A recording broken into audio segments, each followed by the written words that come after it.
I'd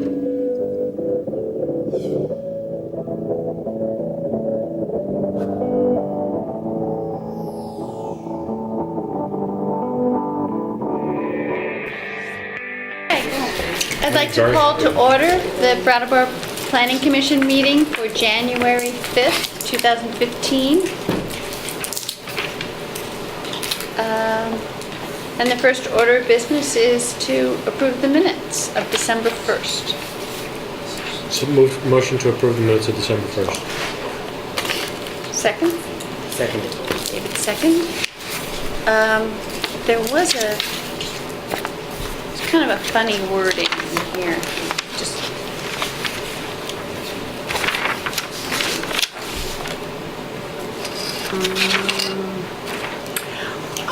where it begins section 303D. We just need to make a sentence out of Mr. Valente Y cap at 400 square feet. He must have said. Why? Said why. So, how about with that edit, could we vote to approve? Sure. Yeah, I accept your friendly amendment. Thank you. All in favor, say aye. Aye. Any noes? Motion's passed. Okay, any announcements? No. No announcements? I have an announcement. Yes. I took a trip last week to the largest city in America without zoning regulations. Houston. Yes. I was wondering if It wasn't, yeah. I knew it was in Texas. We knew it was Houston. I would characterize it as educational. But You're not packing up and moving anytime soon? I actually liked it, but you can actually really tell that there are no use regulations or anything like that. Like it's really quite a smattering of stuff. Like suburban neighborhoods with random stores in rows of ranch houses. Good. Yeah, Really that obvious? yeah, it's a lot of weird stuff. See, that's funny because I was in Orlando thinking the same thing, like driving around and thinking, They probably got it. what are you doing here? Like, what is this part over here supposed to be? You know? That's just what. How the planning commission spent their winter Winter vacation. That's pretty geeky, you guys. Oh, wow. You peeked out more than me. Did you bore the other passengers in the car to the point where they said, you're not allowed to talk about it anymore? No, my wife said there's something very unusual about this place and I can't figure out what it is. And I said I think it's because there's no zoning ordinances, and I don't even know how I learned that. All right. No, it is the biggest. It was so profound that a disinterested third-party observer could tell. Wow. There you go. That's interesting. Okay, we have some members of the public here this evening. Are there public comments that are not related to the agenda, this evening's agenda?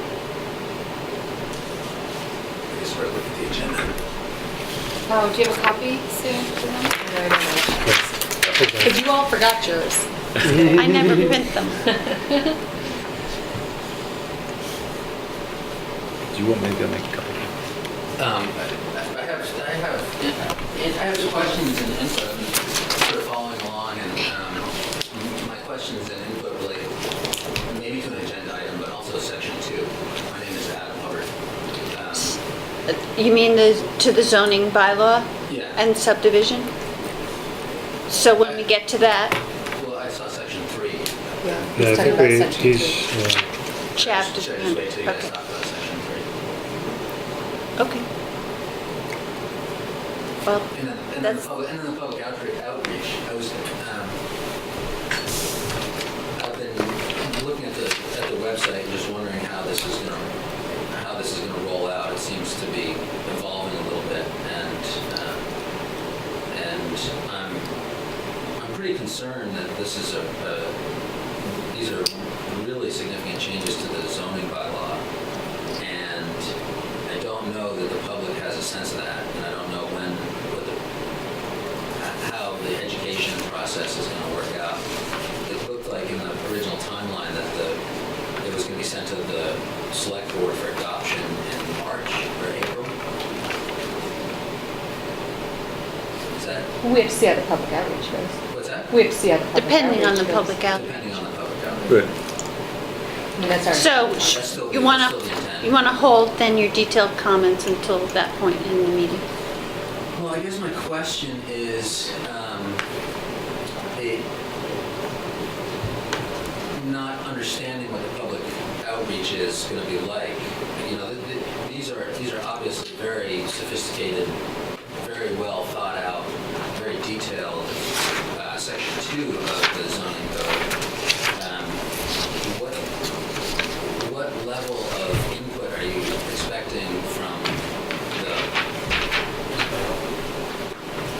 what?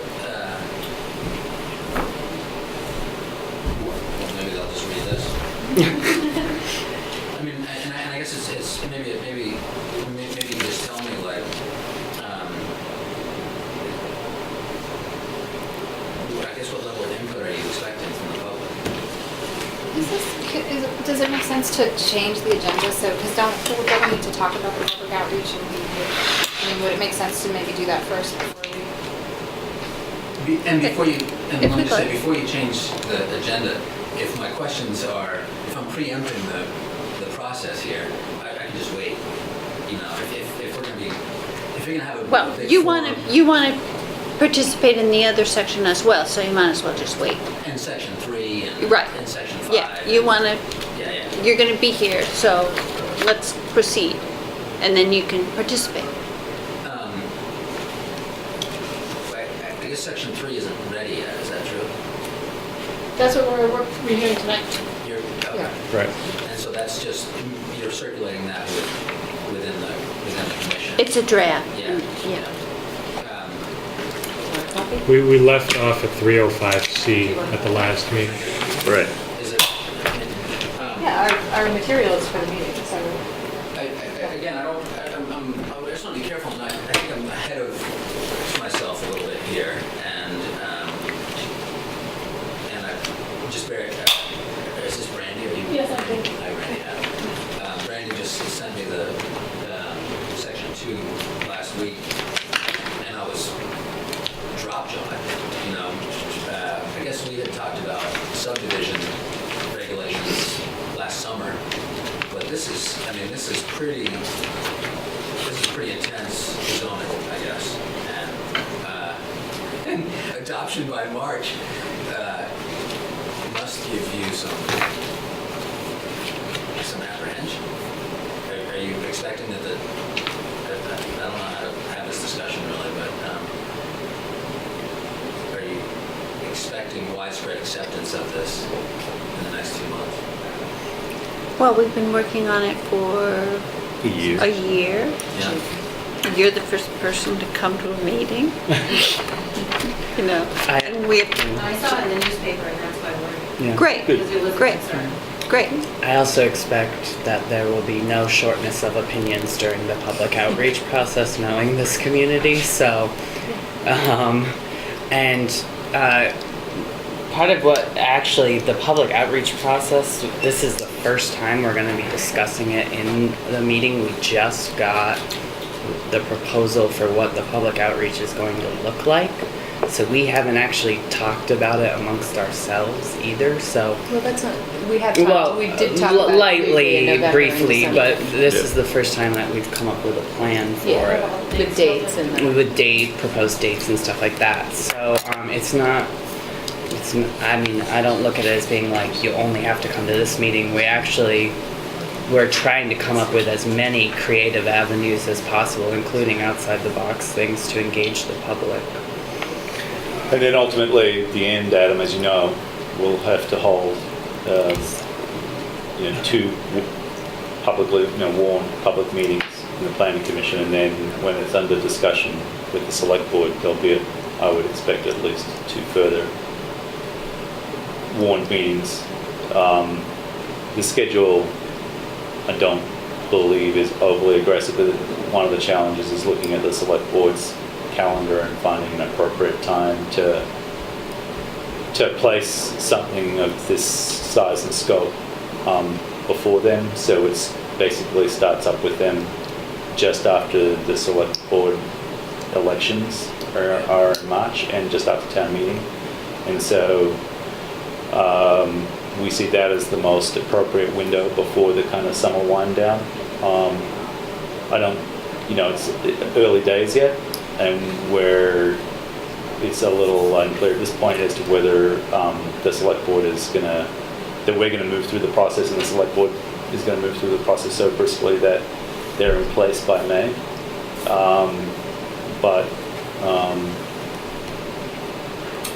I think we are also operating with the possibility that it could go longer than that. But that's the most, in terms of the work calendar of the select board in particular, that's the most appropriate time to deliver it to them before they go back into budget deliberations for FY17, which will start in the fall of FY15.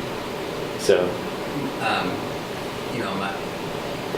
have two concerns. One are just my sort of specifics related to the underlying thought behind it, but the other is that if you've been working on this for a long time, which it clearly shows that you have, I think this is a real concerted effort, well-intentioned.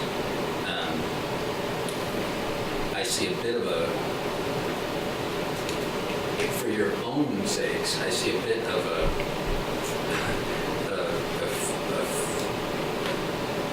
conflict or something coming down the road where you got a lot invested in this and a lot of intelligence put into this, and I have a feeling that the public's going to be a little jarred by it, and that you're going to be in this situation where you have a really sophisticated document and you're having to defend it. And again, I'm not trying to tell you how to do your process. I have lots, and I'm fairly tuned into the process of zoning. I haven't seen Section 2 until now, and my first review of it is I just have lots of questions. Lots of really, really difficult questions for what this means for property owners, myself included. As a land development professional and as a property owner, and it's not clear that this is put out as I'm not sure what level this is in draft and you're up for getting input versus this is our document and we're going to roll it out. I don't get that from it's definitely a draft. Yeah. So it's a draft, and it's been under consideration and discussion with the Planning Commission, and it's been developed in conjunction with Brandy over the 12-month period. It's been a kind of a consistent path. The public outreach phase is intended to do two things. One is to explain the structure and the basis for the document, and explain why it's different from the document that it sets out to replace. The overall kind of conceptual framework was actually drawn from the town plan. So the town plan itself was a long-term and detailed consultative process, roughly 3 years, and so the guidance that we gathered in doing the town plan is what informs this project, and it was made clear right the way through the town plan process, including up to and including the adoption, that the first major task of the Planning Commission after the town plan was adopted was not just to tinker with the zoning and subdivision regulations, but to scrap them and write them anew. And so it is, as you said, a large and complicated document, and it's completely new.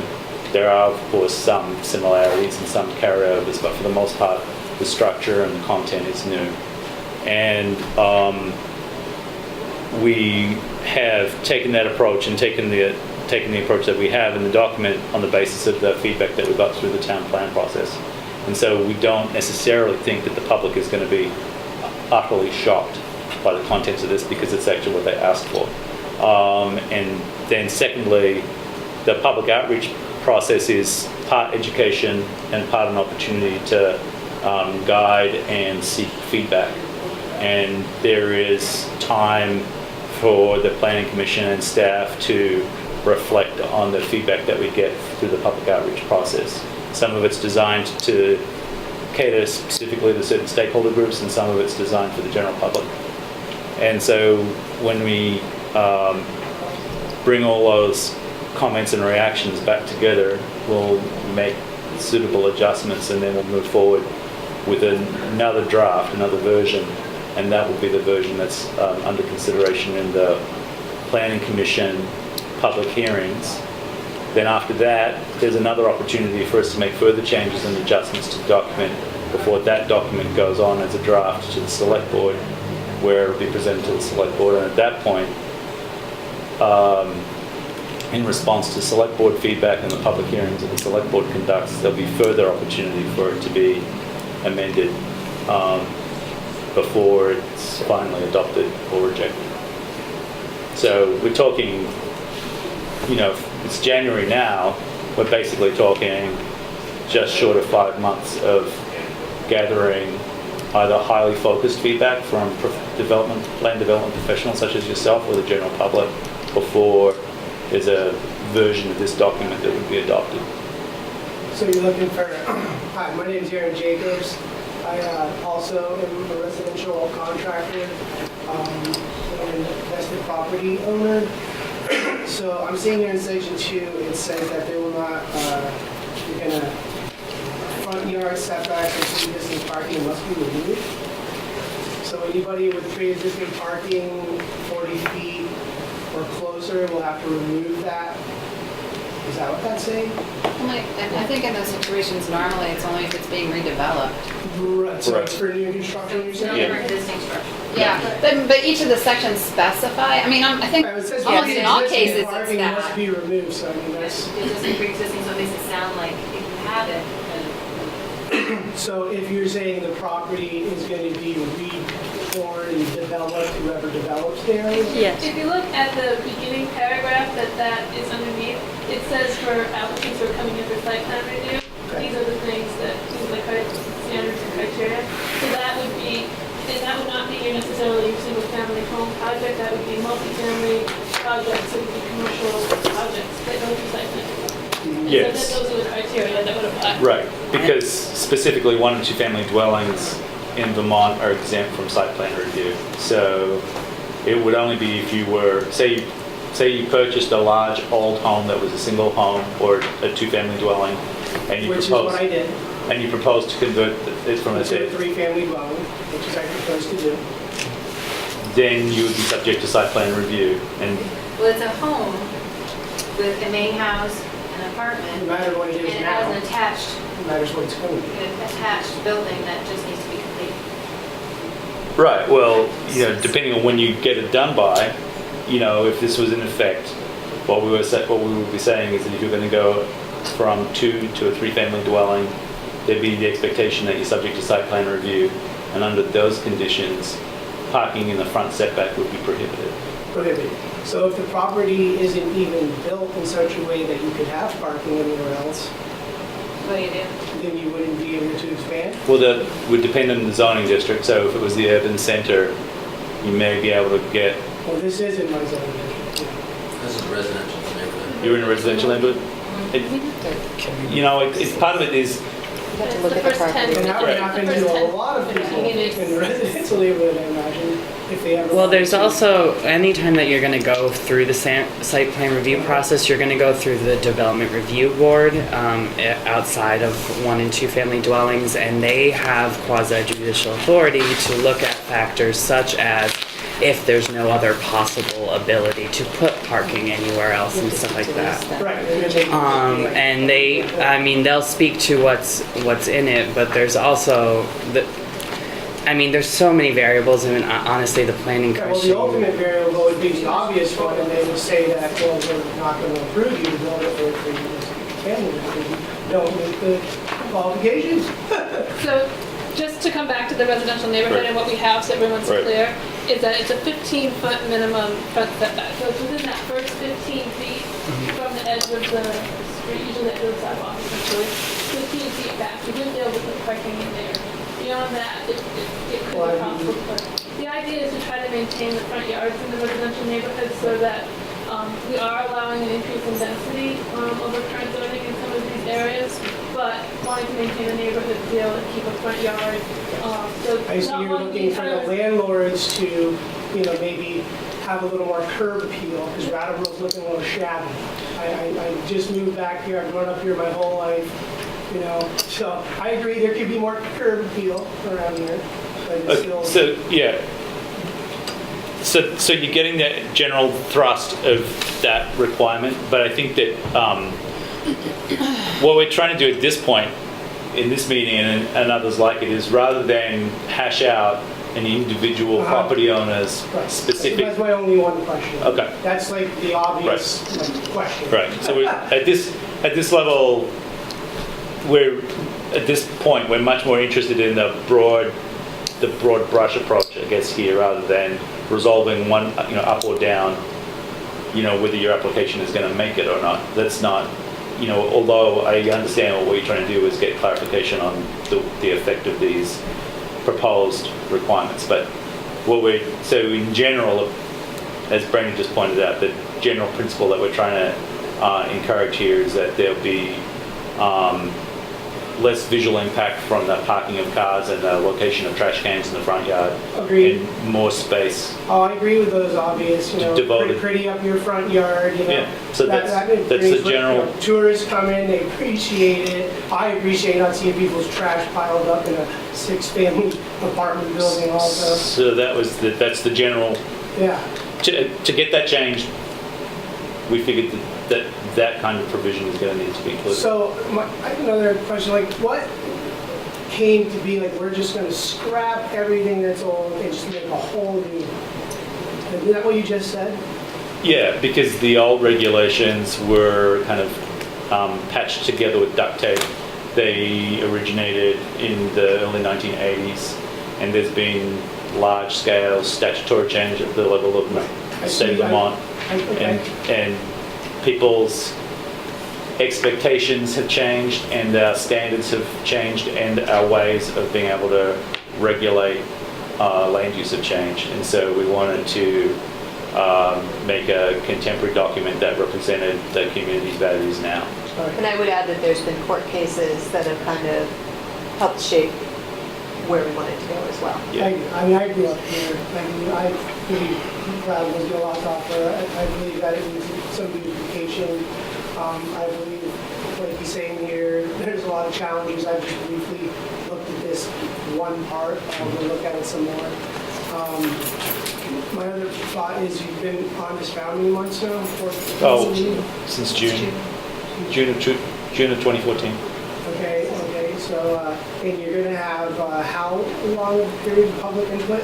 Almost 5 months. 5 months.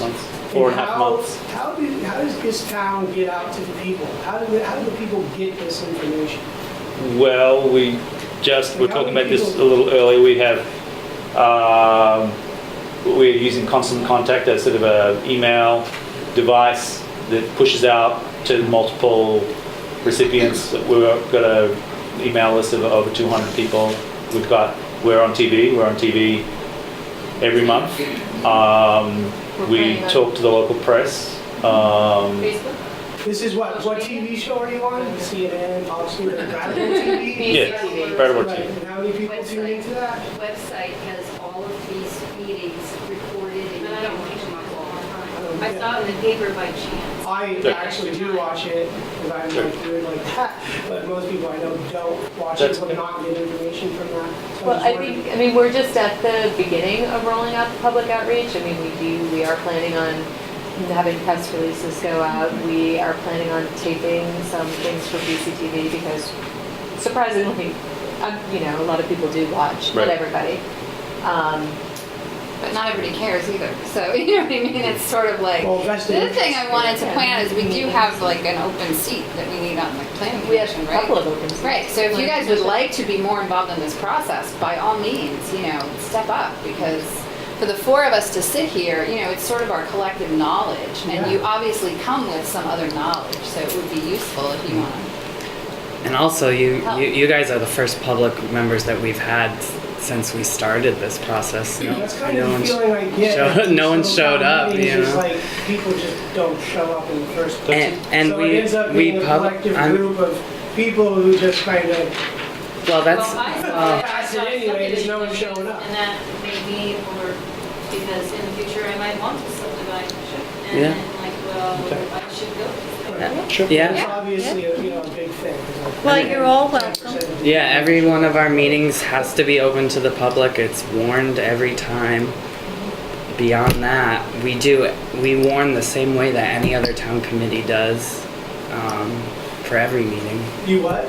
We warn the meetings the Right, same which way means- that every other Publish town. it in We publish publicize the meeting the same way we do for all other town meetings. all- Through the newspaper, Brattleboro, Yes. and what else? And the town website. And the town website, there's a calendar on the town website. Right. So if you want And, to, where's your Facebook page? we don't have a Facebook The town page. has a social Right. media We have a- policy. We haven't set up a Facebook Right. page. You should have them. Yeah, because 99.5% of people are standing up for Right. 99.9%. Tell Mr. Elba when he starts, right? Right. See, A lot faster. yeah, Anyways, okay. I won't wasting more of your time. I don't really, have not looked over, this is yours, I have not looked over enough. I came here with my mom Okay. to escort her and hear about that. What's going on, so I look more into it. Do you want to give us your email? Yeah. And then we can get you You on want the our- mailing list? So Great. So, look at Actually, write it on mine because I'm the one who's gonna add it. It's okay. find.aaron, Fine. yeah, FIND, .aaron, AARON, sorry about my voice, at outlook.com. And that's, Mine is Colleen J. VT, COLLEN, J. VT, at Yahoo. Great, thank that's you. Aaron Jacobs. And that's Aaron Design Build LLC. Okay, that's great. Thank you. Thanks for Thank coming you. along. And you guys are welcome to stay. Yeah. No, I'm gonna go, because I didn't really make the time for all this. I thought it was gonna be more public thing. But I see you guys got a lot of stuff to Yeah, work out, that's gonna and give I us haven't some even ideas. looked at it yet, so Okay. I can find this on, We'll be at the farmer's market and a whole bunch of other places over the, I can find this on the Yeah. town I'm gonna website. send you an email and we'll have the link. Great, Thank you. Thank you. Thank you. See ya. bye-bye. see you around. Thanks. Okay, shall we begin the zoning bylaw work session with Randy Saxon? Thank you. So we left off last month on page 313 of the November 25 draft. We were talking about big box retail. I think the question on the table is to whether to keep the standards that you have now for big box retail or to dispense with them altogether, given the other changes that we have made to the districts in terms of really the service center district is the only place that could accommodate a building of this scale and use. And what we've done in terms of design standards and such sort of begs the question of whether the underlying cap is still needed. You mean just striking section 1 entirely? Yes. Because we were starting to have a 305C. discussion of like the size and whether, Yeah. and what is the. There was also the economic. Well, that's contained in part 2, so that's in 305.C2. Okay, so this does not allow retail that exceeds 60,000 square feet. Right. It was originally, my original draft was capped at 60, and I think that was a misreading of mine from the original, I think it was 65. Sometimes I have Okay. number issues. Because when I'm typing. was the But- other, what previously, was it capped at 65? Or was it, if it was No. 65, you had to have the economic? Yes. Economic study. Yes, And so we there is already no cap. made that change at the last meeting. We were discussing changing that, basically staying with what you have now, which is the 65, and you have the economic impact. But there's sort of been further background discussion since the last meeting, and there's, I think, a real question as to whether any of this is necessary. I don't think any of it's necessary. I mean, but let's hear what everybody thinks. Well, why? Why don't you think anyone? Well, because we have this huge vacant storefront on Putney Road, and gosh, it would be nice if somebody wanted to come in and use it. And I don't think that they should have to go through a lot of hoops to do it. Well, I think the other part is that it's saying that already for anything that exceeds 20,000, they have to provide certain assessments already. So if someone proposed an 80,000, they'd have to provide the same assessments as a 60,000 or a 40,000. And it seems like certain decisions on whether to allow that development would be made based off of those assessments anyways. Were you saying get rid of 1 and 2 or just 1? One. Just, yeah. And, because a traffic assessment, I think is definitely necessary. And, all these other things are nice. I was just making sure I understood. Yeah. I would be in favor of getting rid of part 1. I agree. Yeah, I don't have any objection to that, given that those assessments are placed in the part. Okay, so just to be clear then, so of the 4 of you, all of you agree that 305.C1 should be struck? Yes. Then, just to help you out, does Can that? I just, sorry. Yep. So once an assessment, so then it essentially is going through the DRB process. So once the assessment is done, they come back to the DRB with the results. And then what is the decision-making process? Like, what if the assessment says, like, this is going to increase traffic in this obscene way, and the populace doesn't have the money to actually support this retail thing? Like, does the DRB then make a judgment and say, Well, I don't think this is a good idea, or why don't you make this adjustment? That's one of the issues that was raised when the current language was. Well, let's separate out traffic, because she was talking traffic. Right. Traffic, a Well, I'm traffic talking study generally says, there could be this many cars going through this intersection, and to ameliorate that, we propose to do X, Y, and Z. And so, Build our own on-ramp from. a traffic study should have solutions within it, Okay. remedies. So, I think that's, I think we should separate out this sort of the notion of the standard. So I think anything that is the more commonplace land use review, so that would be a traffic study or stormwater design or a bunch of other specific site level design questions, or the impact that this development is going to have on the immediate area in terms of traffic and emergency services. Those things are pretty standard and a normal part of a DRB's purview. There's established consulting, approaches to those things. People are familiar with the studies and so forth. The one that's different to some extent is the economic impact assessment. And that one, the DRB is not equipped necessarily to interpret or to make a decision on the basis of. And so you leave the DRB in a situation where it's being asked to adjudicate on the validity or the methodology of a consulting report that they don't have any background in.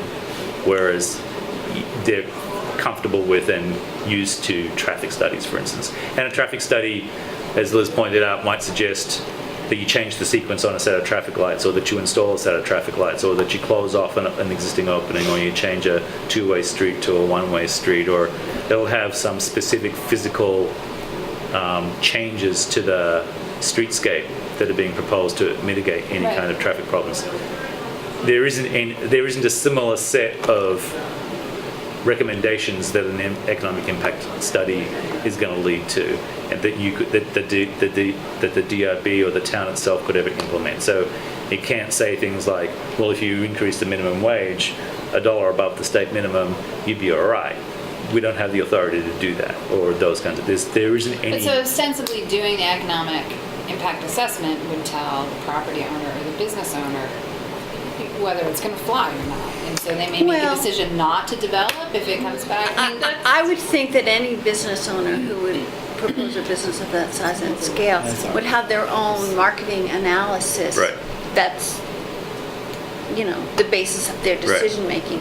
This is asking for something slightly different, which is how would the development of X affect the downtown businesses? Right. Why?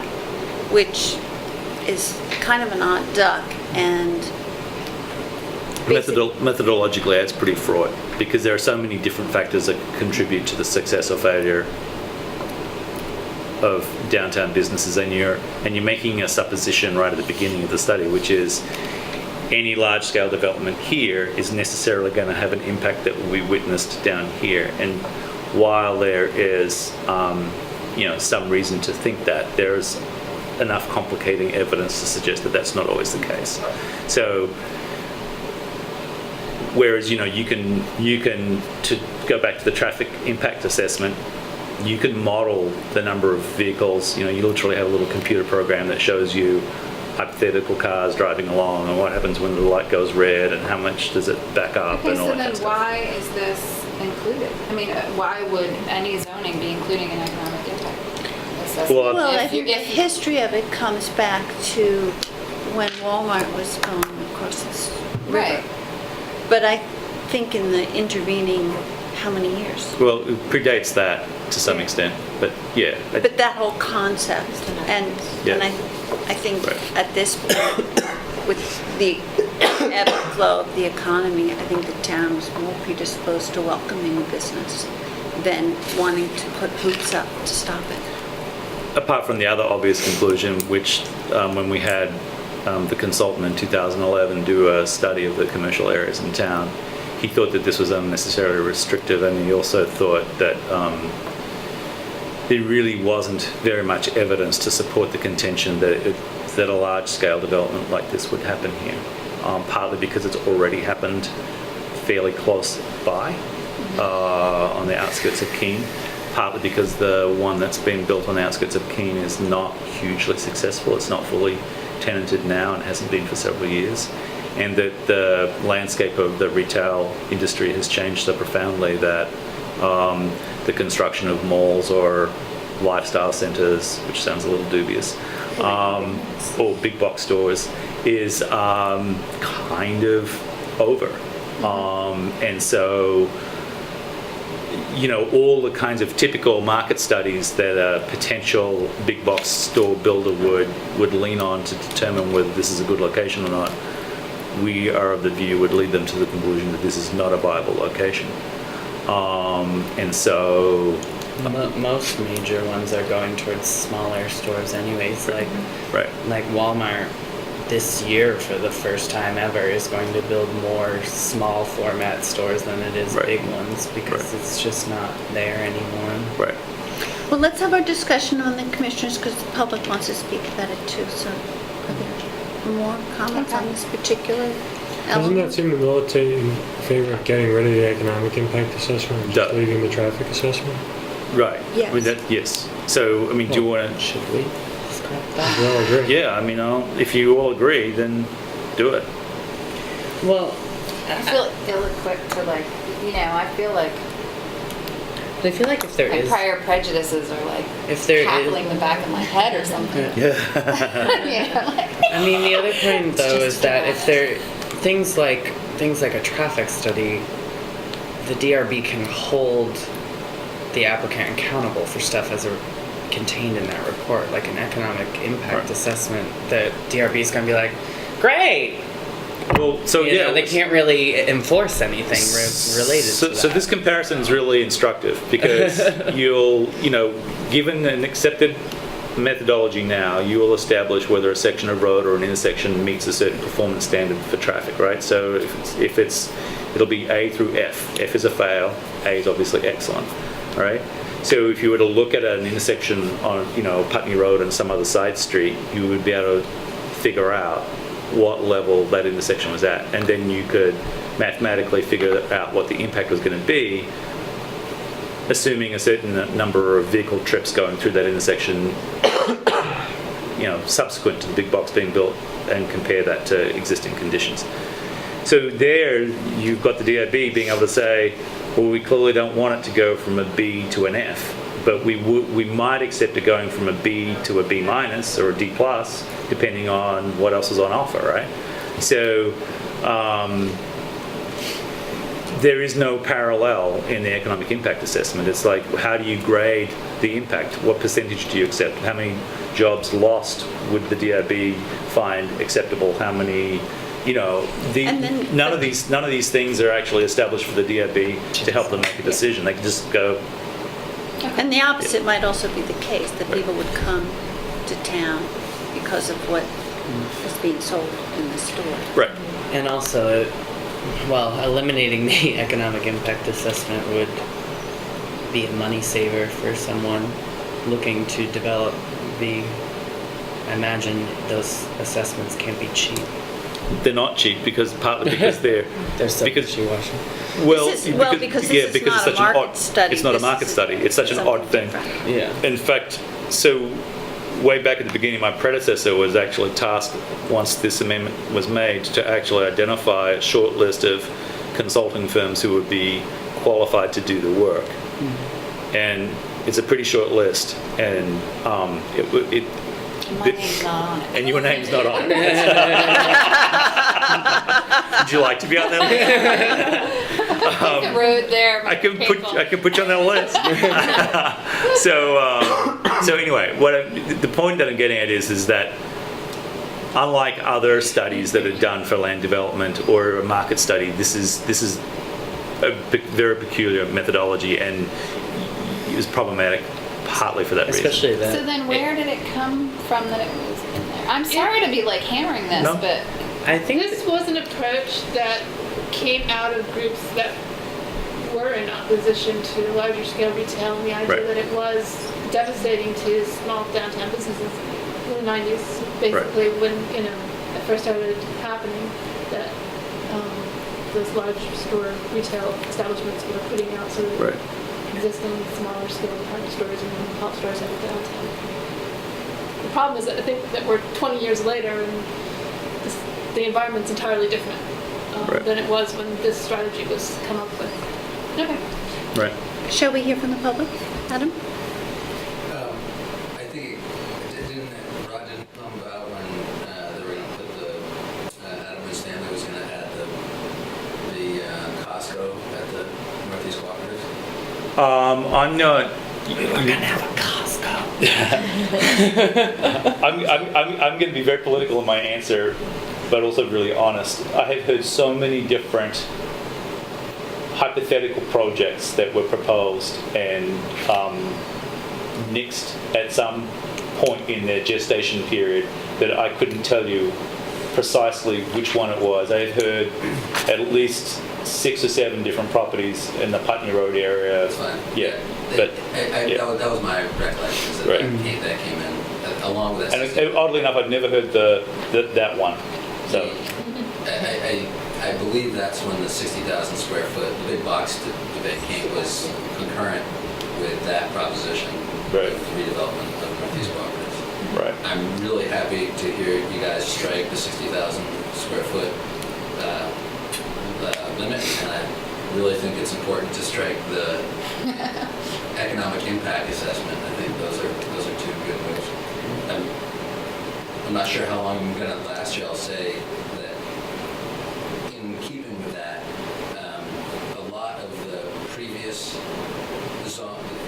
code is, and I get it a little bit from this one, is geared towards a community experiencing a lot of growth and a lot of pressure, and we just don't have a lot of growth or a lot of pressure, and I think it's really important to keep that in mind, that there is a lot of restriction in land development and in the codes, and it frightens a lot of people away from in my business, I see people that understand what it's going to take to build and turn around and walk away, and that doesn't even account for the people that just know how much it's going to take and walk away. And in general, we really can't afford to keep having people walk away. And I want you to keep that in mind, and obviously you are, because of evidence in those last 2 decisions right there. Those are a lot of those decisions.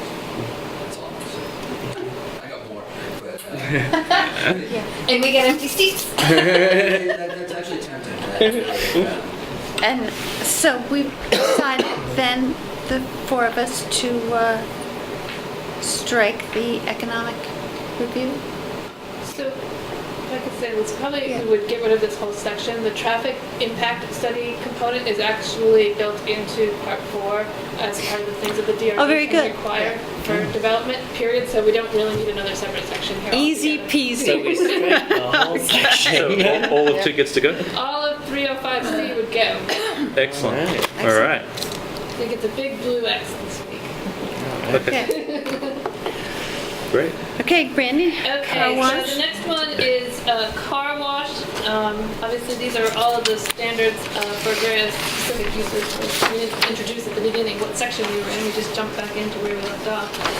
So for car washes, this mostly deals with preventing undesirable impacts on neighboring properties from car washes, making sure that they are, Now, I was reading Sue's memo, yes, and she asks, do we want to require vacuums to be located in the rear of the building? yes. I was thinking about that. I was thinking, for example, if there was something on a commercial street that bordered a residential area and the vacuums were in the back, then the vacuums might be more noisy towards the residents than if they weren't restricted to the back. They are, it's a question of both the aesthetics from the street and the sound. And we were laughing about this a little bit at our pre-meeting meeting because of my many regulations about car wash. My mother-in-law had a house that faced a car wash, and it was very loud. You might not think that a car wash would be loud, but it actually was very loud. So that's some of the thing about where the doors are and thinking about that. But these are all things that you can decide whether you want these standards or don't want them. They're all up to your determination.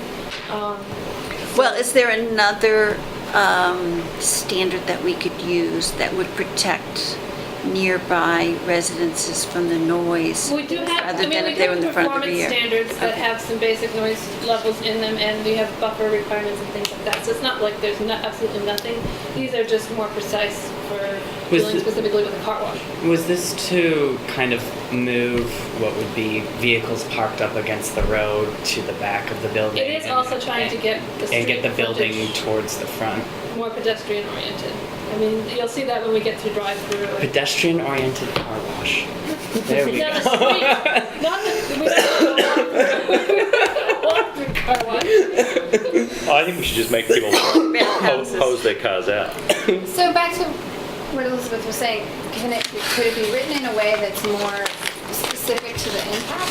Where where maybe if it's a sound issue, there's a greater buffer. So Yeah. it's not just saying front or back, but it's actually contextualizing See, I the would leave it property. out and then let The deer. the design, the person that is proposing it be able to defend why. Because it could be in any location, could be, so So when someone's presenting it, then they'll say, we've put the vacuums here because the residences are this far away. Right. Well, I guess Do they- for me, I do they do read that? it that this was an aesthetic issue. And, okay, Do they so do it's permitted in the service center, right? And we have actually pretty good setback requirements there and landscaping requirements. So the aesthetic impact to me should be mitigated There- by that. I wasn't thinking so much about the sound and that, but I think the buffers should be able to.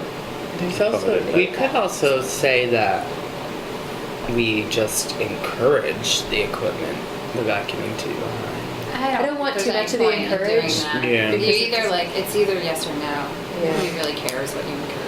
So, I mean, honestly, it'd be like, No, oh, I'm that's with nice, you, know? Kathy. Yeah, that's So I kind of guess, a an weird underlying question is thing. whether you think that there need to be more specific standards for car washes, just generally, than what we already have, and sort of Yeah, the okay. underlying buffering noise level and So those then do we things. want to address the question of buffers and sound levels generated by the equipment? I mean, it seems to me that you could have hours of operation for a car wash. Liz's example is, a good one. So there's some pre-existing car washes on the southern end of Canal Street that back on to residential neighborhoods.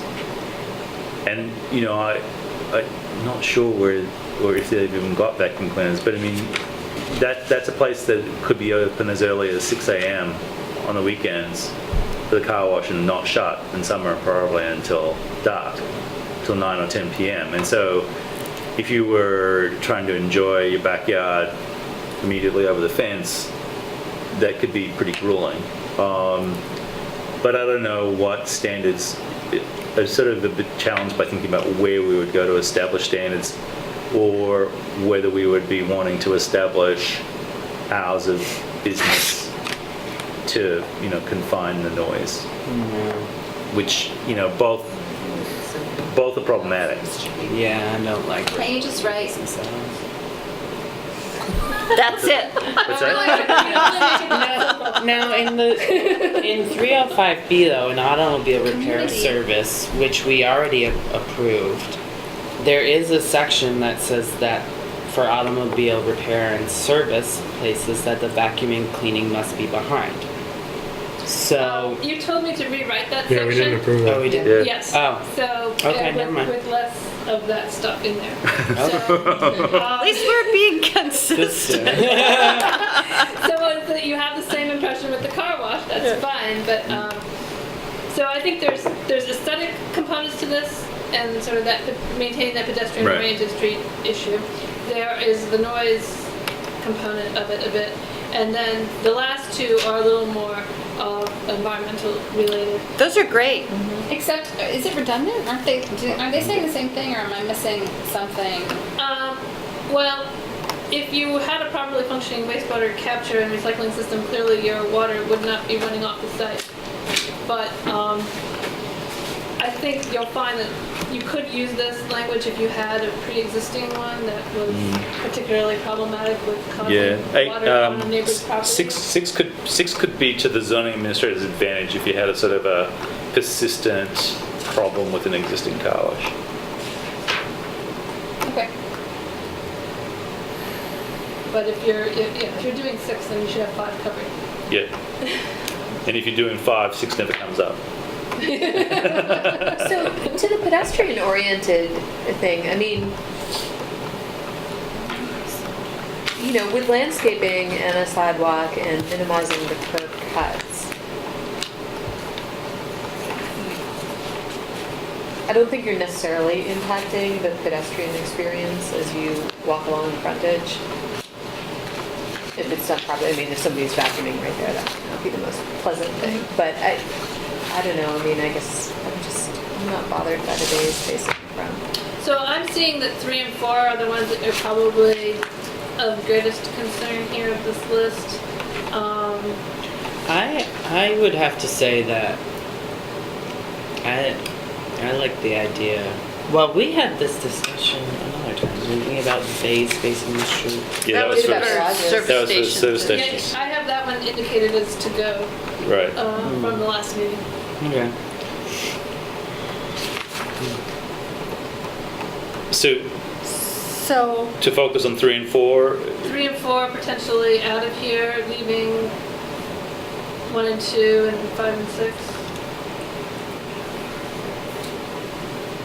oh, Adam. I'm pretty sure 5 and 6 will be covered under state wastewater treatment regulation. Doesn't hurt to repeat them, though, if they're consistent with it. Right, and this would, because incorporating them in would give your administrative officer some authority. Yeah, I mean, the state doesn't have. this is a situation where we, because of our location, would experience at best spotty state oversight. If you'll pardon the pun on car washing. And the 120 feet seems excessive to me. The one on Canal Street doesn't burden on Canal Yeah. Street doesn't seem offensive. So 3 and 4 are what we're considering, fellow commissioners? Taking town. I think we James, should do you get have rid any? of them. I agree, we should get rid of them. All right. Kathy? Okay, yeah, I'm fine with that. I wrote a blue X instead. So 3 and 4 to go? 3 and 4 go. We're in a cutting mode tonight, huh? Yeah. It's all that food we I'd ate. like to add that, you know, that coming out of the one thing that, in response to Rod's comment about the town plan, that it seemed like one of the goals was to make the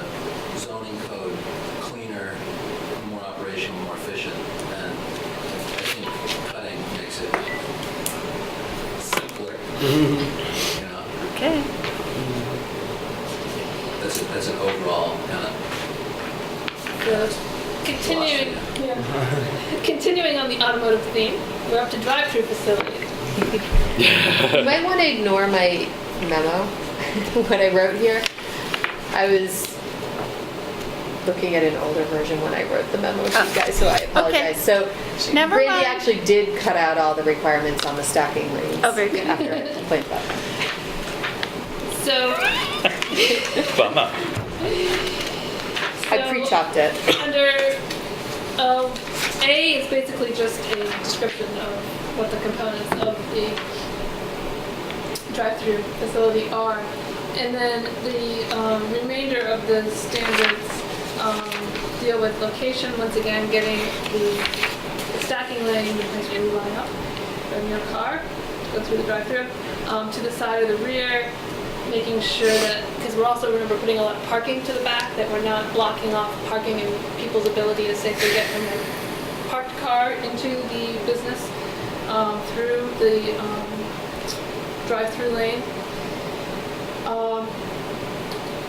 Sue did have a question about the number of stacking lanes, whether we really need to have a limitation in there, and that's H, the one for restaurants and 2, and everyone else can have just the one. Yeah, that seems kind of unnecessary if you're gonna fit everything else in on the property. I mean, what would the worst case scenario of that be?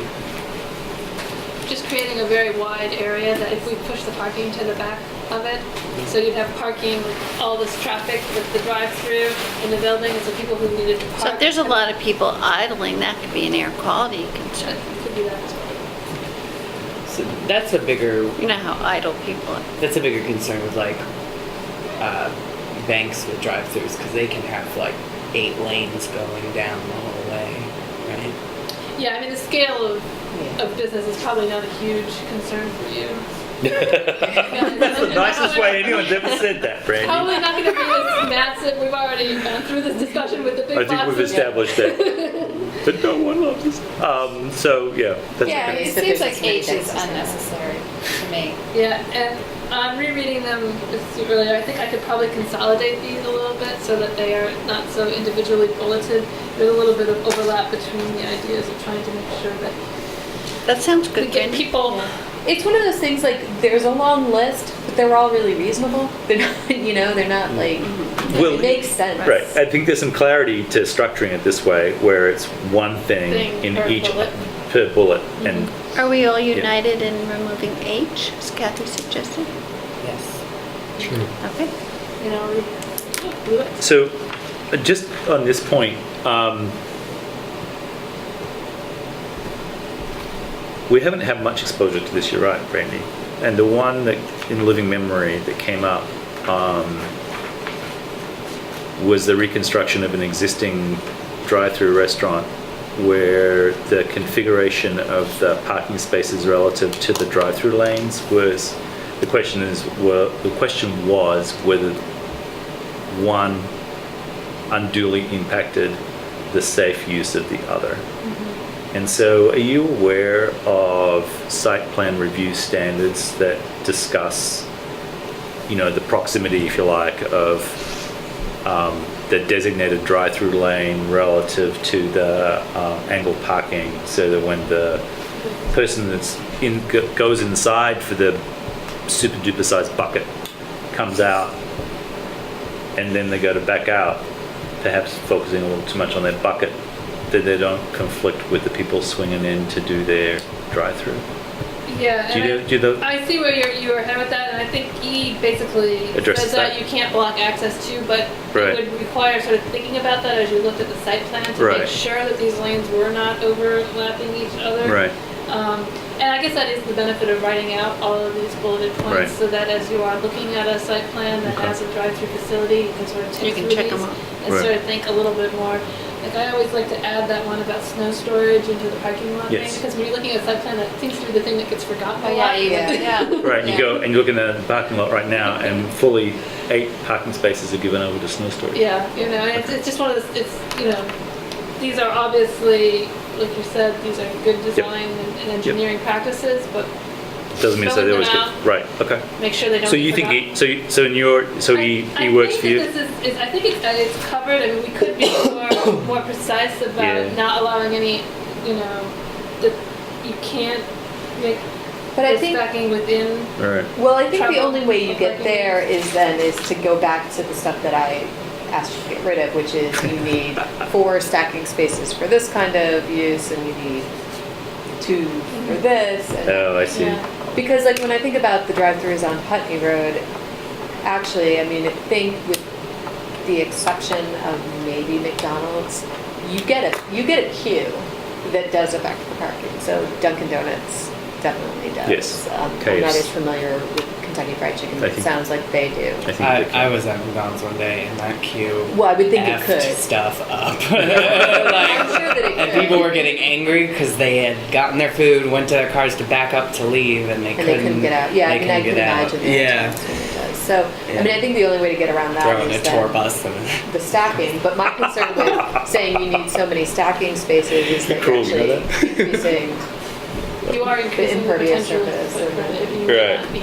Right. So yeah, so it just sort of play. I mean, the reason why I was sort of reluctant to raise it even is that there's a way in which it just sort of makes it more of an island of, like, you know, if you started to separate all these uses out for that one bad Thanksgiving weekend or whatever it was, or you Labor know, Day or whatever, lunchtime yeah, for 15 minutes every day. you know, that you end up with kind of a massive correction to solve what is a momentary or at least infrequent problem. But okay. You know, at the McDonald's in South Burlington, they have 15 parking spots, and you zip around the building, you pull right up next to the building, and you get out and you walk to the window. And they have a walk-up window. Because they don't allow drive-throughs in South Burlington. Crazy in South Burlington. Right. That's good. Get your exercise. Exactly. Well, you get your 1,200 calories. Really feel like you've earned your burger, don't you? Okay. All right. Okay. Okay. So Okay, So we're gasoline going station. gasoline station. May I- no. Before Oh, we of course get not. drive-throughs, I wonder if we could get rid of J there. I think that would lead to a lot of ugly, crappy, dingy little canopy things. And I don't see that the benefit of having these is that great. I think most of them incorporate some level of little canopy thing anyway, because the people on the inside don't want to have to hand stuff out the window. Oh, the service area is not where you order. No. No, the The service service area. area is where you Where they pay do money and they throw the things at you. Oh. Yeah. Well, I wondered if you could just get rid of it because I think they mostly do incorporate that. Yeah. And Anyways. yeah. Yeah. Is there a question if you name it separately about design standards? Like, so for Well- instance, if you don't name it separately, they're having to maintain the other design standards defined?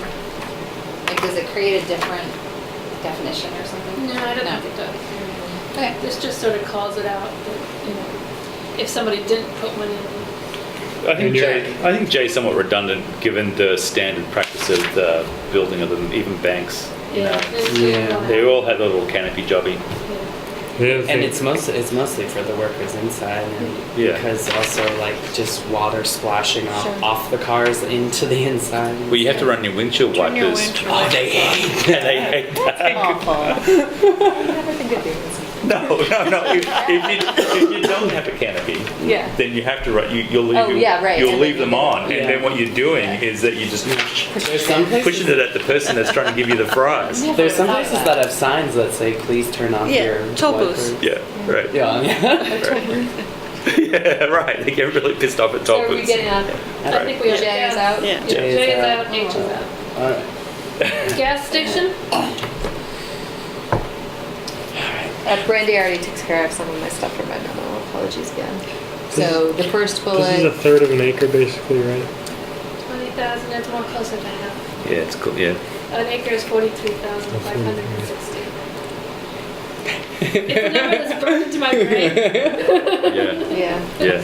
This is what happens to us. Everybody on this side of the table knows this. We all know that And Houston all is it the is largest city that doesn't have It's an advertisement for the virtues of the metric system. You know, some random number of square feet. Probably had something to do with Henry VIII's holdings. Yeah.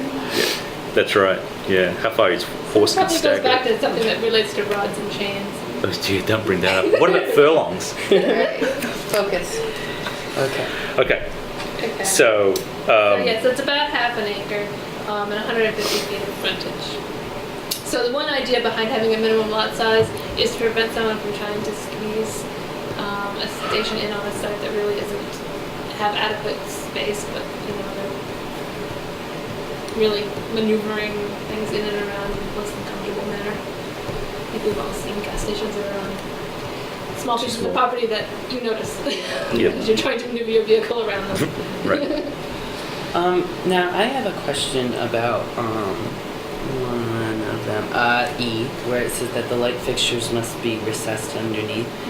So there seems to be the trend right now with gas station canopies is that around the side they'll do like an interesting little color graphic thing with their name, and that's lit up. So would this sort of eliminate that kind? That's what Sam was talking about. So that's a different matter. So those are two matters. So the under the canopy lighting is what's providing the lighting for the fueling area. And you'll see drop-down fixtures. You'll find those, and you'll also find some that are flat or recessed up in a little bit. The ones that are dropped down tend to produce more glare for everybody else. So that's the reason why the flat with the bottom of the canopy or the recessed a little bit into the canopy lights are preferred. So we're trying to protect the neighbors.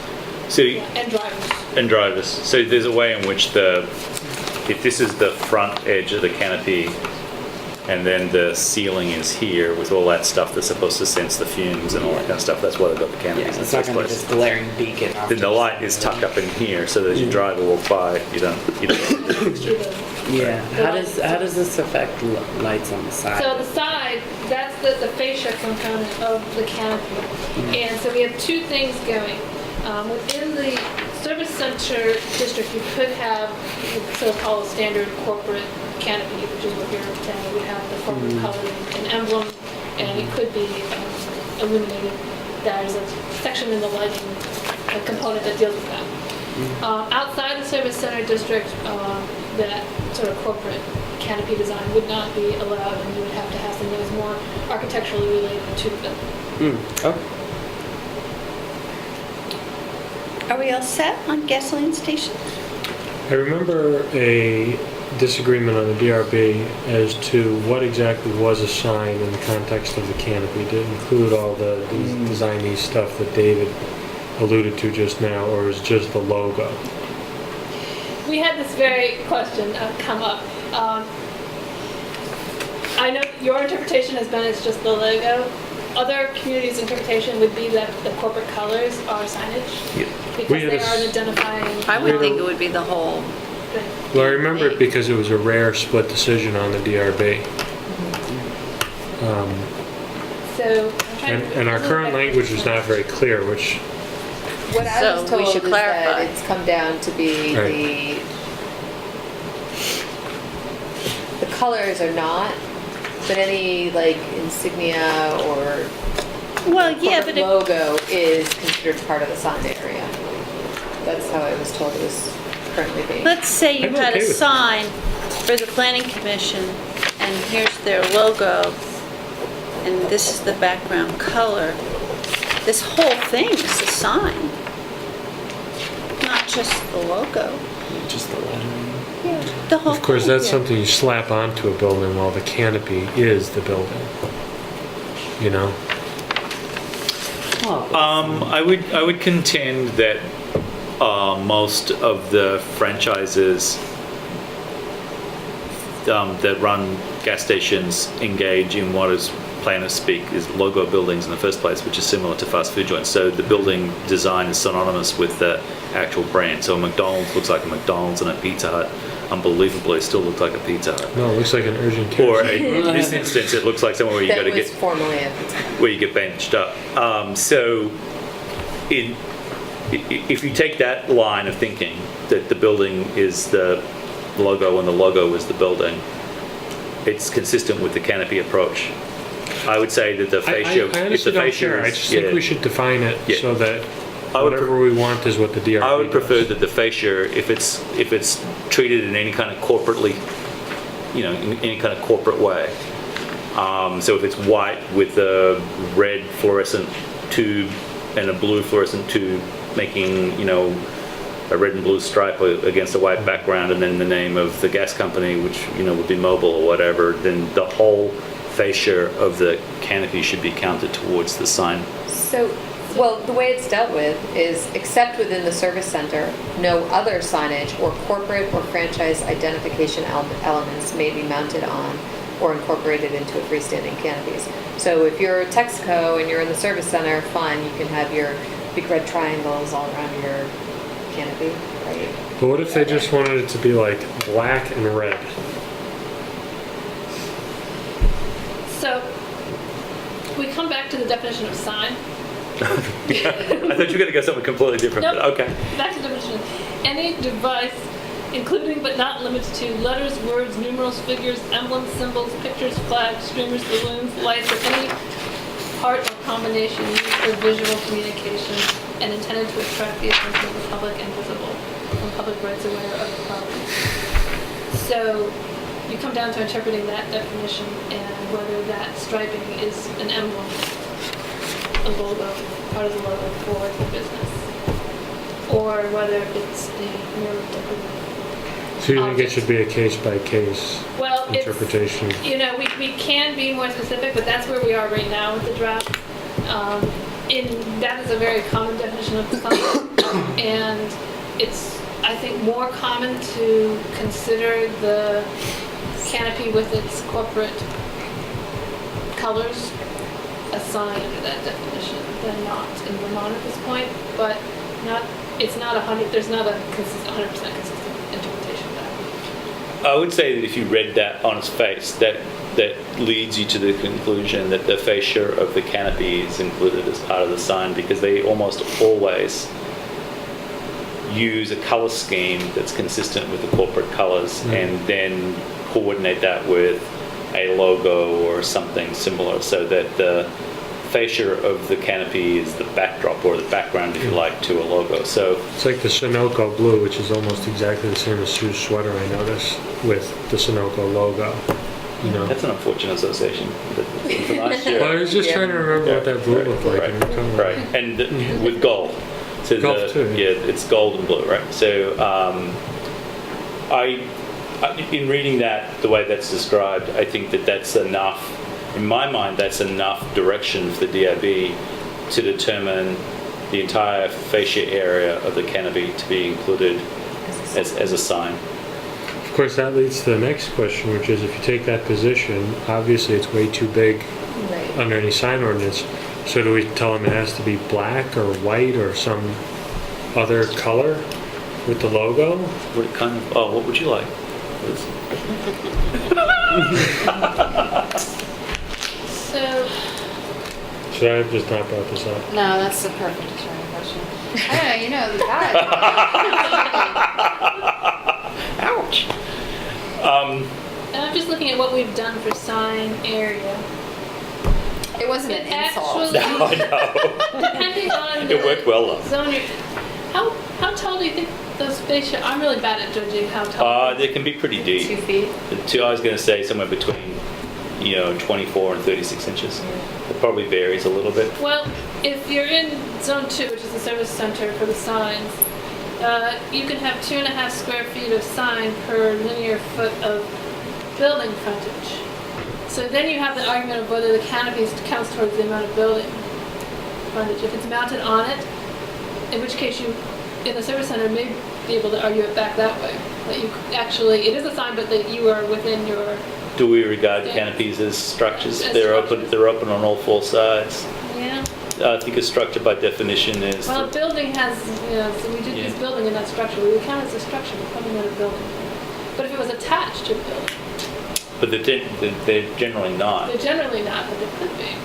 Yeah, but they wouldn't voluntarily Oh, do there's those that. really ugly ones that go over the top of the building. If you Yeah, because the building is so crap and cheap that they need two roofs. I don't think that we should be considering, like even in the service center. So fine if we don't want those kind of corporate or franchise identification elements in other districts, but I think to say it's a sign in the service center, for me, I think that's just way too restrictive. I mean,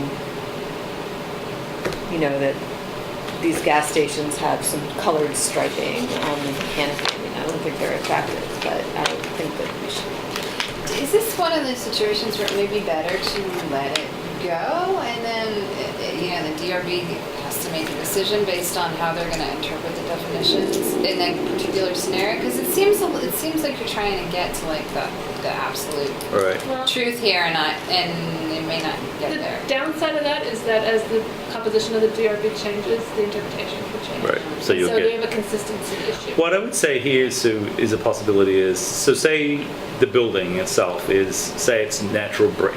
Say it's kind of a bone, you know, light cream colored brick, you know, dull, yes I know, revolting. Think of your ultimate revolting 1960s Okay. gas station, okay? That yellow brick that was really popular. Regrettable, but still, that's the way it goes. Oh man. Then you say to the guy, you know, it's not in the service center, obviously, because it's old, it's in a neighborhood. They choose a color which is a little risky, that's consistent with the palette of the building itself. So say they've decided to paint the windows green. They could paint the fascia green and then have a predetermined size sign that is the logo for the gas company or whatever it is mounted to that. That's fine. So Right. if the building was grey, then the fascia should be painted grey or something like that. So you could there's a way in which you could arrive at what to have the background color of the fascia if you didn't want to have it counted as a sign. And then if you did want to have it count as a sign, then you're going to have to come up with something that explains why you want such a freaking enormous sign.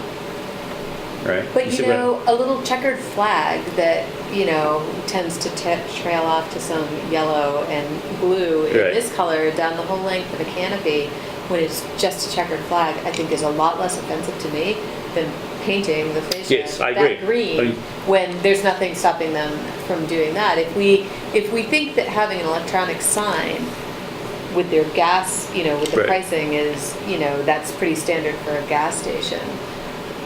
I don't, you know, I think having a Right. canopy that. I should say- we're not Woodstock, you I know. know. Having a I'm not. canopy I'm with not those really kind of disagreeing with you. things. All I'm saying is that, you know, I was trying to think of an alternate model. That if you're going to go that route, that would be the one way you could do it.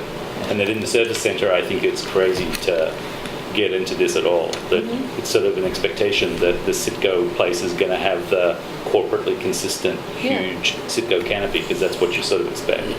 But in, you know, in a funky neighborhood that's got a 1950s or 1960s gas station, maybe with a minimal canopy, maybe it is something that you could reasonably expect them to have the canopy painted in a color, it's a scheme that is, And you know, unobtrusive or whatever, and then affix a sign of a certain size to it.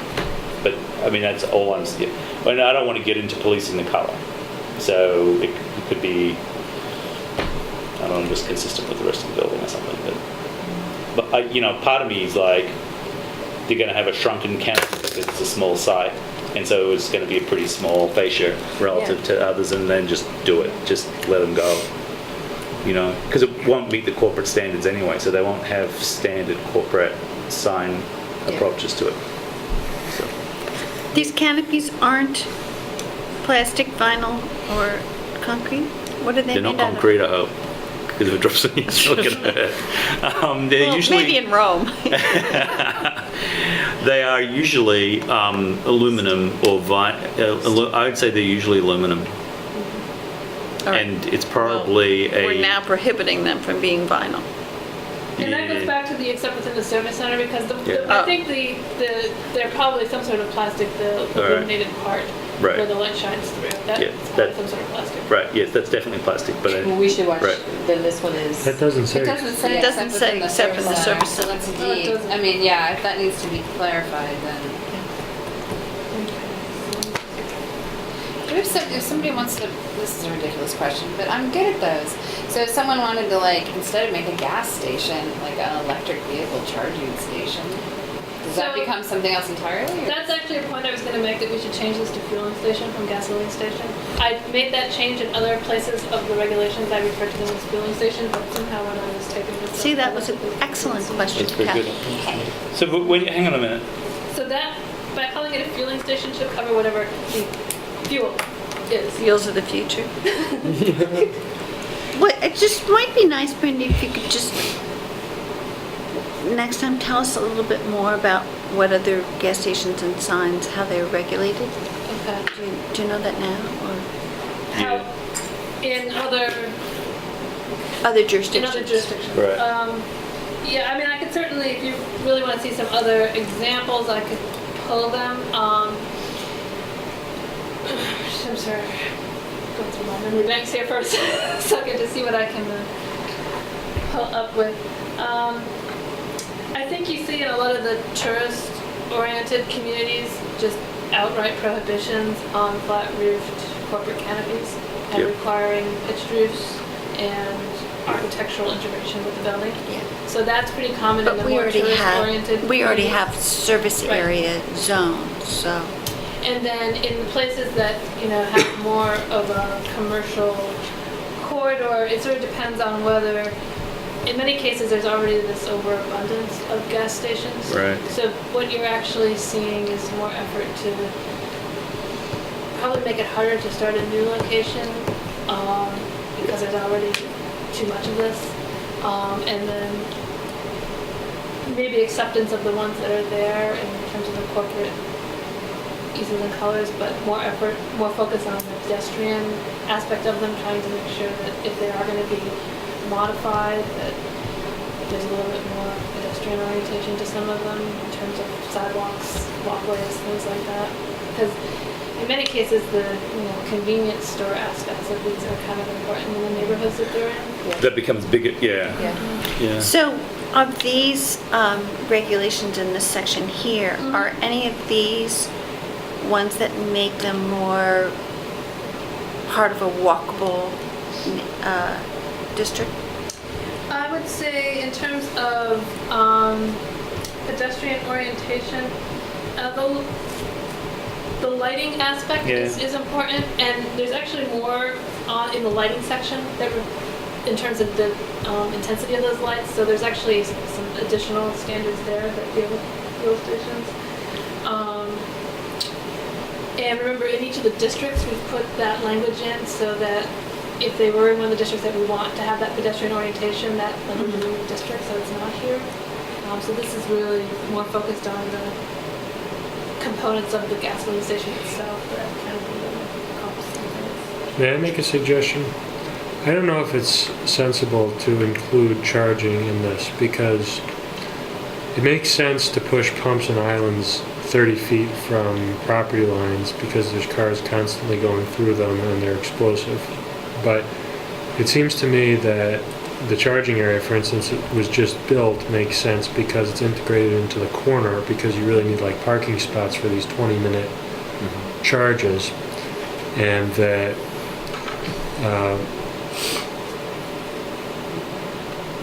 I think it's applying a regulation for an apple to an orange, at least that one. Today's electric vehicle charging station is going to be a parking lot model. The technology is going to have to change so that you can charge up as quickly as you can. Right. Fill your tank with gasoline before that model is Yeah. replicated over to the electric. I think it seems hard to say. But how do we ensure that this doesn't mistakenly call Yes, what then Tesla if you just call it constructed fueling, are you then fuel applying station? some standards? Okay. If someone wants to open Yeah, a yeah. restaurant Right. with a electric So charging. let me clarify. So the way the zoning permit ran for the Tesla recharging station at Price Chopper was to call it an accessory to the parking lot. And so rather than call it a fueling station or anything else, and there's been recent changes in statute that require the DRB to review applications now, and as part of the review for parking is to inquire and require that, well, I'm not sure if this part's been put into effect yet, but that for every certain number of parking spaces, there has to be a charging station. I think it's something like every 20, is it 20? So why does 20? I can't remember the number. 25? We haven't been doing it every time. What's that? We haven't been doing it every time, but we've been I mindful don't of think it. it's live yet. It does. Yeah, it's not. Yeah, it's coming. So I And think, so yeah, the difference between an accessory use of the property and a primary. yeah, I think that's where it's going. But at some point, when 98% of all cars are electric, it's not going to be practical necessarily to sort of line up at Price Chopper with your Tesla versus some version of the the gas station now where you just pull in and somehow get an electric charge in the 3 or 4 minutes that it takes you to fill up the tank with gas. Sounds very Japanese. Well, and a lot of some of what they do now too is like at some of the Tesla stations on like off of freeways, they'll have what's called basically it's like a battery swap. Yes. So there's a fully charged battery in the thing, and you basically just pop your hood, you take the battery out, put it in, put the fully charged battery in your car, plop it, close the hood. Which is ironically just go. way more similar to the origins of the gasoline-powered car than you'd imagine. It turns out they couldn't figure out how far apart to have gas stations when they first started, so they were tanks of gasoline drawn on horse-drawn carts, which is really odd, which is just really weird. The Taconic Parkway, that's how they did it. They would just move, and they would move them up and down because they couldn't figure out where to put them. It's a great road. It's a really great road. I saw in Frank Lloyd Wright design gas stations, it had Yes. somehow they had like glass containers Yes. of gasoline. Yes, big jugs, like Big jugs. like the equivalent to a growler, but Yeah. full of gasoline. Yeah. Lovely. right, So, so- okay, All right. what I'm hearing here Right. is to go back into the, rework this a little, clarify some of these questions. Right. I'm sensing that there's comfort with the outside the service center, non-corporate, architecturally integrated. In the service center, you are comfortable with the traditional corporate approach? Yes. Right. Okay, Yeah. I will clarify language and we'll come back around to that. Great. So we're gonna have no limit on the size of the canopies outside the service center, right? Right, I mean, you'd have the normal lot coverage. You'd have those other issues. You have all these others, Yeah. can't exceed 18 feet in height, has to be set back at least 20 feet. We Right. have all that within the service center, but Right. If you what have we're big saying enough is. property, you could have like You could have, 10 pumps. you could have the, yes, the truck stop of your dreams there. Interestingly You enough, as we were driving just back stepped out, James. through the snow at 11 o'clock the other night, Frederick was like, I kind of wish we had a 24-hour truck stop where we could go somewhere. And I was like, honey, Yeah, that's right. He's been it'd be living. nice to get like bacon and eggs in the middle of the night. Yeah. Anyway. No, he's from Syracuse. He gets it. Someone who spends a lot of time driving the night roads in Vermont, I think I know where every 24-hour gas Yeah, I tell you what. There are certain nights when you could do with a few more. I can do it. Yes, indeed. All right. Okay. Industrial uses and, Yes, moving on to industrial. So we have the mini warehouse self-storage. So mini warehouse and self-storage, is this, to me, those are two different things. Like, you could have a commercial mini warehouse that you're not actually using. I mean, I guess it wouldn't be self-storage for your business. So we do have, there's a definition, and I have to go back and look at it here. well, there's a But it- self-storage facility up on Old Ferry Road. Right. So the self-storage definition, and I'm doing this from memory, so I'm hoping this is what I'm remembering is accurate, refers to both the storage of business property and the storage of personal property. So you could run one that was oriented towards providing storage space for business customers versus the one that's So there for could be personal for household documents, stuff. you know, like or equipment or whatever. And so, or you could repurpose. And it's just- You can repurpose an existing building. So sometimes, like there's one in Westminster, for instance, that it's a big building, it's a big steel building, and I don't know what went on inside it originally, but actually, literally inside it, they have constructed the standard one like on Old Ferry Road that sits inside this bigger building, which provides out of the weather access for people who have their own little, 10 by 8 little cubicle thing in there. Yep, so I'm correct on that. So individual storage spaces for lease either to commercial or wholesale customers for the storage of business goods or to the general public for storage of household goods. So either of those could fit this definition. Mini warehouse is the more generic, it was the broader term, but people mostly know them as self-storage, that's why it's self-storage. Right. Oh, I guess Because that's I'm sort of like a questioning why colloquial call. would put mini warehouse if it's this, because when I read self-storage, to me that's obvious. When you say mini warehouse, I'm kind of like, Thinking it's so. Well, a warehouse. It's mini something warehouse is entirely the different. technical term that's used in the land use definitions. So- Okay. I think it's more common outside of this area to some extent too. Like in a more urban setting, you might see a repurposed mill building or something as a mini warehouse. You know, and that's what it. That's the.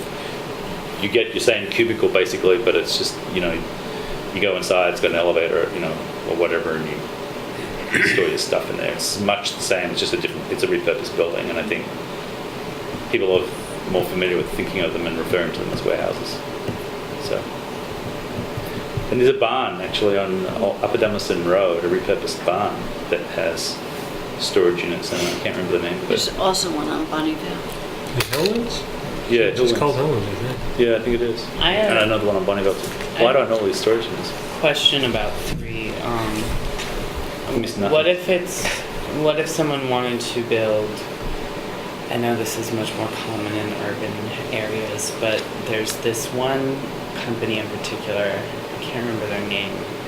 They're very well known for building, instead of like taking up like 15 acres of mini self-storage units, they'll just build like one 5 or 6 story building full of little storage units. So like, what if someone wanted to build like a 2-story or a 3-story? You could do that, you would have to put a pitched roof on it.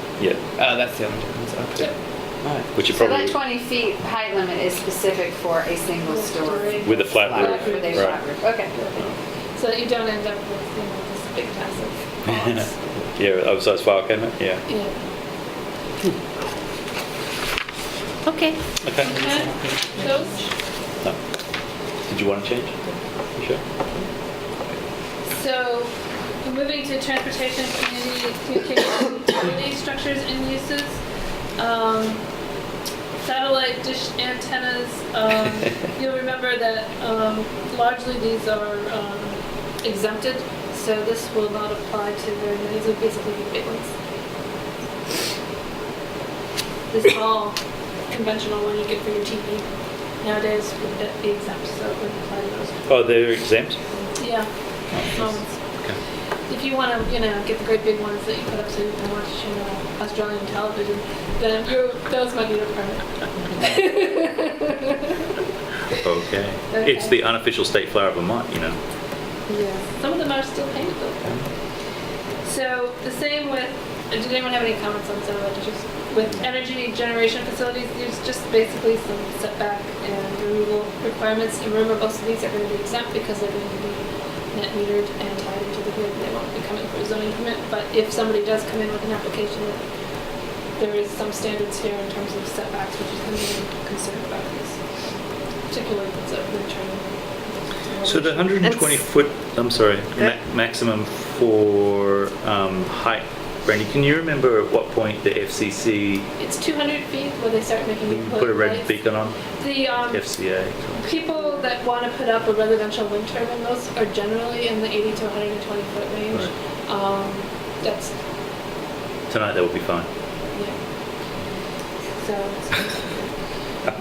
usually the ones that are taller than that are beyond the residential scale, and Right.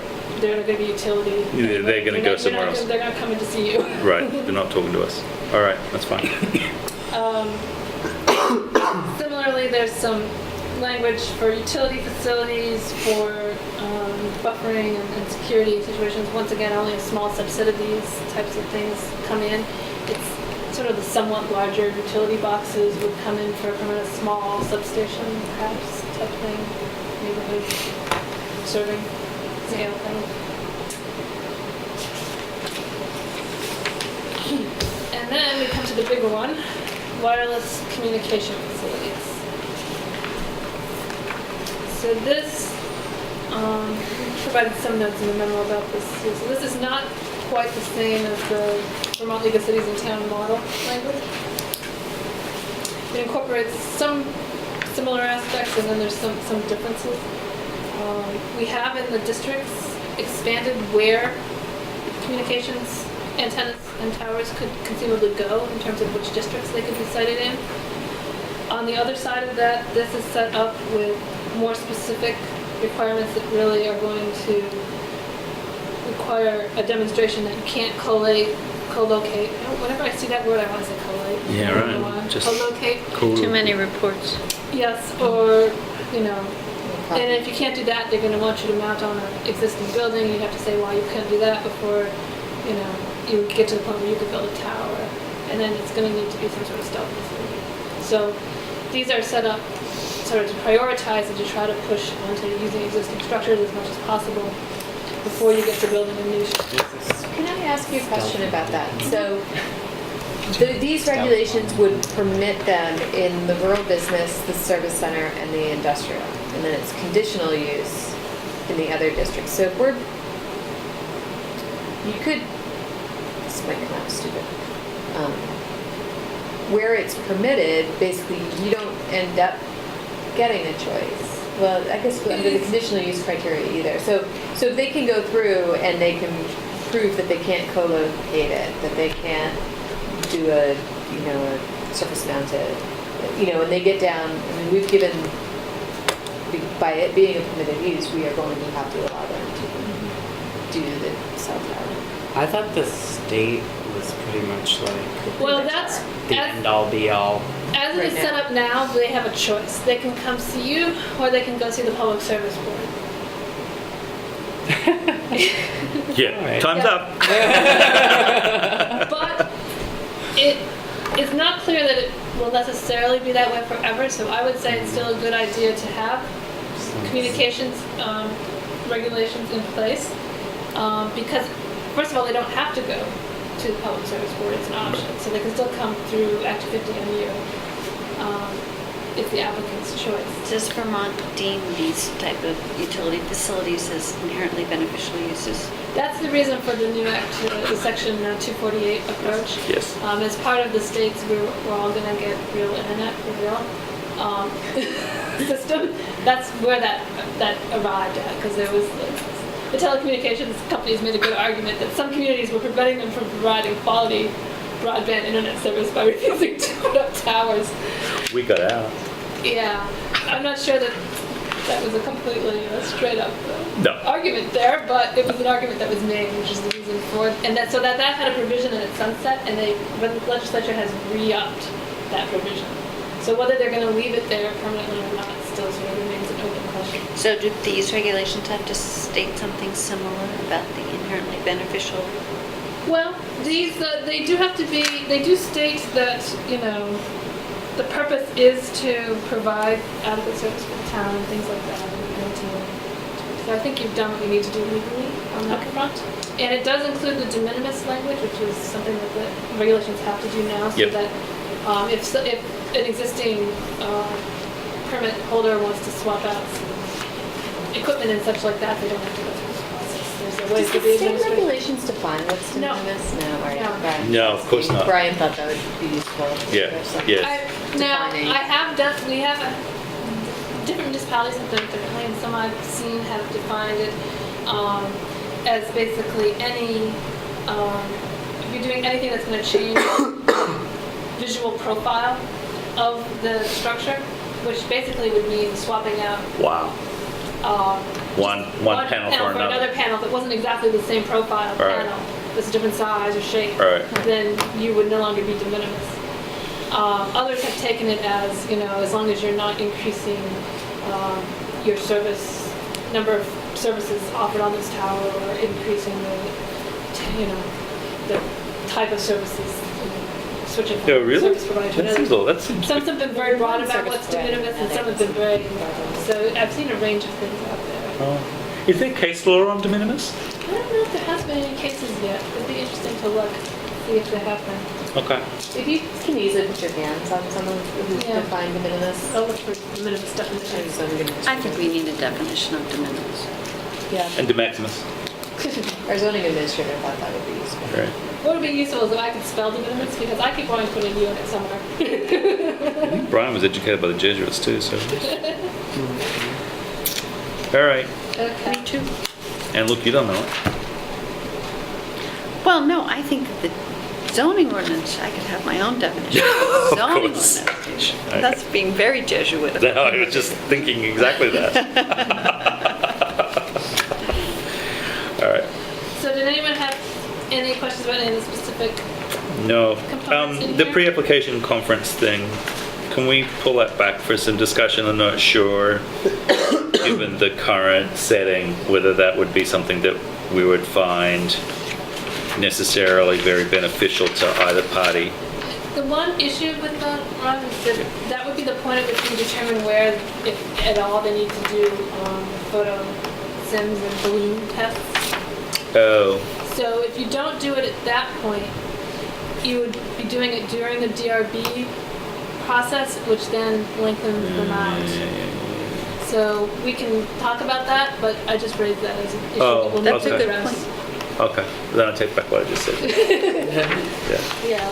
If that's what gets resolved at the whatever you called it, then that's okay. Those are, I mean, I think the rest of it we could deal with somewhere else, Yeah. but those are That's gonna be a little F. hard to deal with Yeah. in the midst of the Okay. process. And, I mean, you could write them, the VLCT model just like writes them in as a baseline requirement, but sometimes, you know, there may be places where they're not as critical as others. You know, Right. You may want different numbers depending on what the application is. Okay. No, that's good. Provide Thank you you. more flexibility. So all of these regulations, are they paraphrasing the state guidelines or something? No, these are actually more based on a book I like, the 21st Century Land Development Code, which has a set of model code in it that one of my favorite reference books. So this is more similar to their model. I have added some components based on some pieces to it. The League of Cities and Towns model is at this point a little outdated. It hasn't been updated since 2004. So Yeah. yeah, they haven't really You're done right. a lot with it in recent years. And we sort of were talking a little bit interestingly about the history of that. Yeah, we've gone from 3 to 4G. Well, these seems very thorough. Yeah, the VLCT one also really pushes the co-location, but Yeah. doesn't kind of give you what's the next path when it doesn't work out. Right. Sorry, what? You've just referenced that book an awful lot. I love that book. I'm actually Look it interested to up. read it. What is it called again? It's the 21st Century Land Development Code. Trouble So city. a number of places like the lighting standard, well, not like the lighting standards, because those actually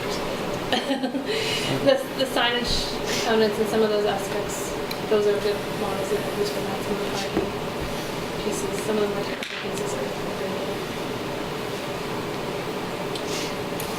I don't know, David, I think it's in your blood. I don't think you want to leave. Yeah, I don't think you can leave that. Well, I need to finish school. You go to planning school? Should. Talk again. So then we come to mining, agriculture, and forestry uses. You can ignore my email, or my memo. We took care of that issue.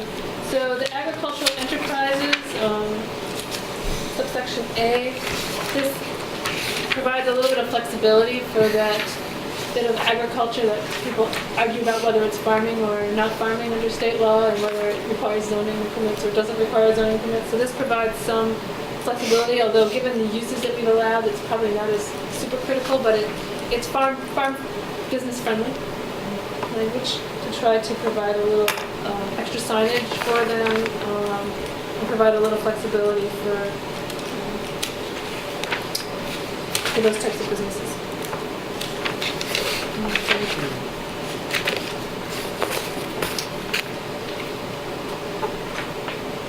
So there's also a full section here on extraction. One change we are going to make to this is to put the 5-year renewal component, which is in your current regulations, back into this. That's good. I think Rod was saying that's consistent with Act 252, so. So probably the biggest change between what you have and this is the more specific setback requirements. There's more. This phasing of extraction, is that currently the rule as well? trying to remember if there's a phasing section. Under operational standards 5, item B. Yeah. I like it. Yeah, I think that is, The way 250 does it. yeah, it's a, when you get a license, when you get a permit for a quarry or gravel pit, you have to provide, you get a permit from the Agency of Natural Resources, and they require you to show a plan for, stages of extraction, and you aren't allowed to move on to the next area until you've adequately, worked through the existing area. Because it ends up affecting the rate at which you have to bring things back to some kind of pre-quarry condition or something similar. And if it's, like a sand and gravel, then the more you're opening up, the more stormwater erosion issues you have as well, so. Yeah, it's a management of the site question. So, To stabilize what you've used up as you go and make new so holes. the performance bond is what guarantees the reclamation standard? Yes. Yes. Was there a whole other section on, did we talk about this before, on extracting water? There is not language in here at this point on extracting water. It is something that you can now regulate if you wish to, from a municipal point of view. It's regulated by the state. Currently, it's regulated by the state. It is regulated by the state. Right. From a municipal point of view, I have seen a few municipalities put this in. They've been focused on trucking and on impacts to neighboring wells. Yeah, and it says here, you can't, the wetland and the affected neighbor's water permanently lowering the water table. So, okay, it just was me. We don't have to worry about fracking. That's a big thing. So that brings us to the end of the specific use standards. Can it's nagging at my head. The antenna, all of the antenna requirements, I'm just thinking of the radio station. Are these I don't know how different this is than what was already there. So does this create a prohibitive situation for? No, it does not for the radio station. Yeah, radio stations are regulated separately. It's a whole different world. So, but it wouldn't apply to their antenna? There are Where other. their antenna is sited? They are not a wireless telecommunication Right. provider. Right. So they're covered by the FCC, and there's other provisions for radio towers and so forth.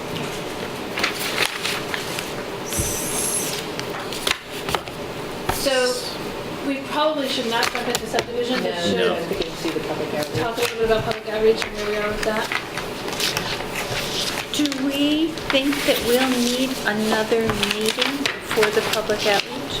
This raises the other point of we have not gotten all the way through part 3. We now will have just the subdivision and PUD pieces remaining. So the question comes, Alan was here earlier. One of his concerns is that not all of the parts, he discussed this in the email, not all the parts are up yet. 3 and 5 are not ready at this point. I think you guys were fairly comfortable with me just putting 5 up because that's the definition. And we've kind of been talking about that as we go along. You guys haven't gone through it line by line yet, but it's definitions. we can adjust them as we go. But part 3 is obviously a big chunk. I could put up the chapters that we have done and just leave out the ones that we haven't gone over. We could try to schedule, we need to basically schedule another meeting for next week, theoretically, to make that work timing-wise. Well, do we have minimum times to notify the public? We've got plenty of time. Yeah. Yeah. Yeah. So the public outreach. No, I meant if Which we're was- These sched- meetings? No, Another we wanted to have meeting. For another Oh, meeting? no, Oh. we could have another meeting in 2 or 3 days. Oh, Yeah. okay. I didn't. I think it's a 48 hour. Oh, okay. Yeah. Yeah, we're not. DRB is different. DRB is different. Ah. Well, I'm free next Monday evening. That's what I wanted to do another one. Don't you have DRB? No, that's in 2 weeks. Well, actually, it's a holiday. It's the 21st is the date. Oh, Yeah, you got a messed up week because of Martin Luther King. But next week is Next Monday is the 12th. 12th. I cannot do the 12th, I have to be in Montreal. How about the Yes, 14th?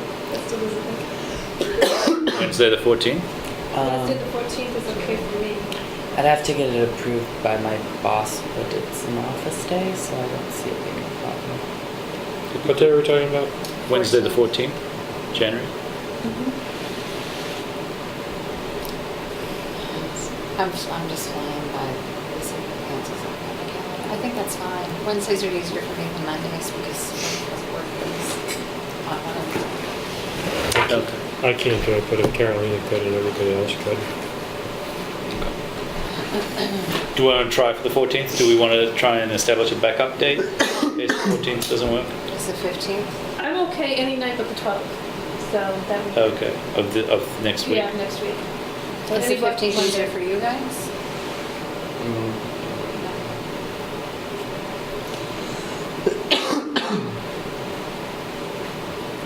No, I got a thing the 15th. I can't do Thursday night. 13th. I can't do Tuesdays. So why don't I try to get Carolina? It sounds like Wednesday's the Yeah. best option. Yeah, I think so. All right. Those of you who don't have your calendars, if you do a confirmation, no. Yeah, we'll send out an email tomorrow. If people could look for that, that'd be Yeah. great. And we'll try and talk to Carolina too. And then our next regular meeting is the 2nd. That's correct, yeah. Yep. Well, we have public outreach. Yeah, But public we have outreach that public night. outreach weeks. Right. Or happy. So then we would have one, so we're saying we'd have one more meeting and we would do The PUD section. Is that right? section. And the Is there something subdivision. missing in here too, or did we You've do already that looked at already? the other parts. Okay, okay. So section 340 is the only one besides the definitions that Yep. we don't. Yeah, and there's some, there's 340, 350, and there's some associated parts that we're related to, Oh, 440, subdivision review procedures. but we're gonna work on those a little bit. So our first set of public outreach is set for an open house on Thursday, January 22nd at Marlboro Graduate Center with a 7 o'clock meeting that night that's a kickoff presentation. So the open house is people come, ask questions, The kind of man like came what. today, Yeah. that question, we'd be able to answer those types of We'll questions. be there with all the materials and that kind of thing. And then Friday, there's a morning professionals breakfast, same place at 8. It's at 6 on the 22nd? 7 is the kickoff 7. presentation. 3 to 6 is the open house. There's, and a full outline of the events is up, the schedule's up on the website. Do you want Yeah, us what to, you like- gave away to Adam actually was, 3 to 8? So Why don't the I send this open house around? is 3 to 6, and then the kickoff presentation starts at 7. so in terms of planning commissioners, obviously, if people can help us cover some of the daytime things, that's great, but we understand you work as well. If you can make that 7 o'clock, I think a good showing by the planning commission at the 7 o'clock one, if you're available, is Right. Even if you just drop by for a little while in the 3 to 6 segment, that would be beneficial. It would be nice to see people do that. But yeah, we get There'll be food. There'll be nibblies. there'll be food. Like There'll be food? corporate sponsorship. And you work there, so you can just. Right. Yeah, that should Maybe. be easy. Yeah. That's Yeah. easy for Check me. in as soon as you can.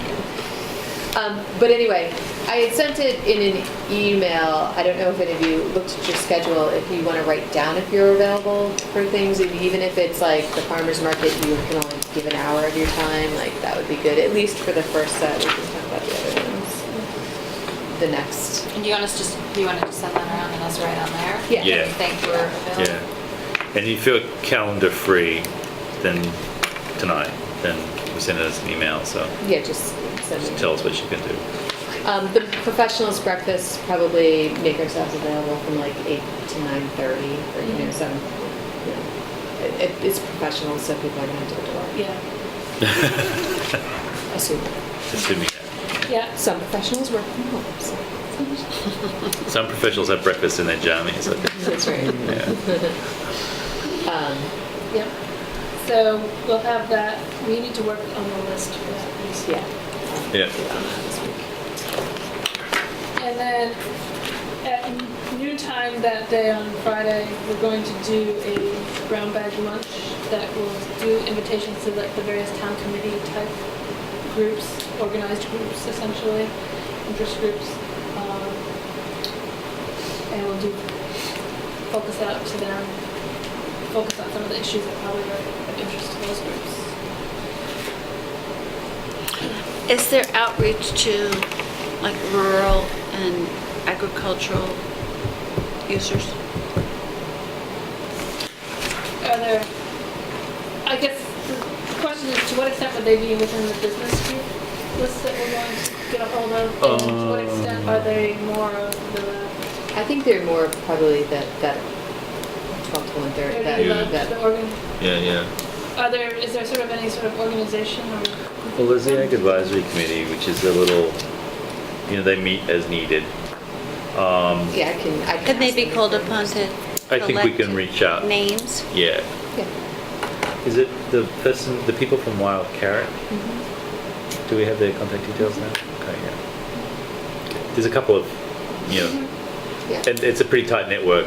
It's Okay. informal, but It's not very big. Yeah. it's informal, not very big, and it's Yeah, a so I big think that talk. would be probably just based on what I was going to cover at the meeting. That would Right. probably be a meeting that would be of interest to them. Right.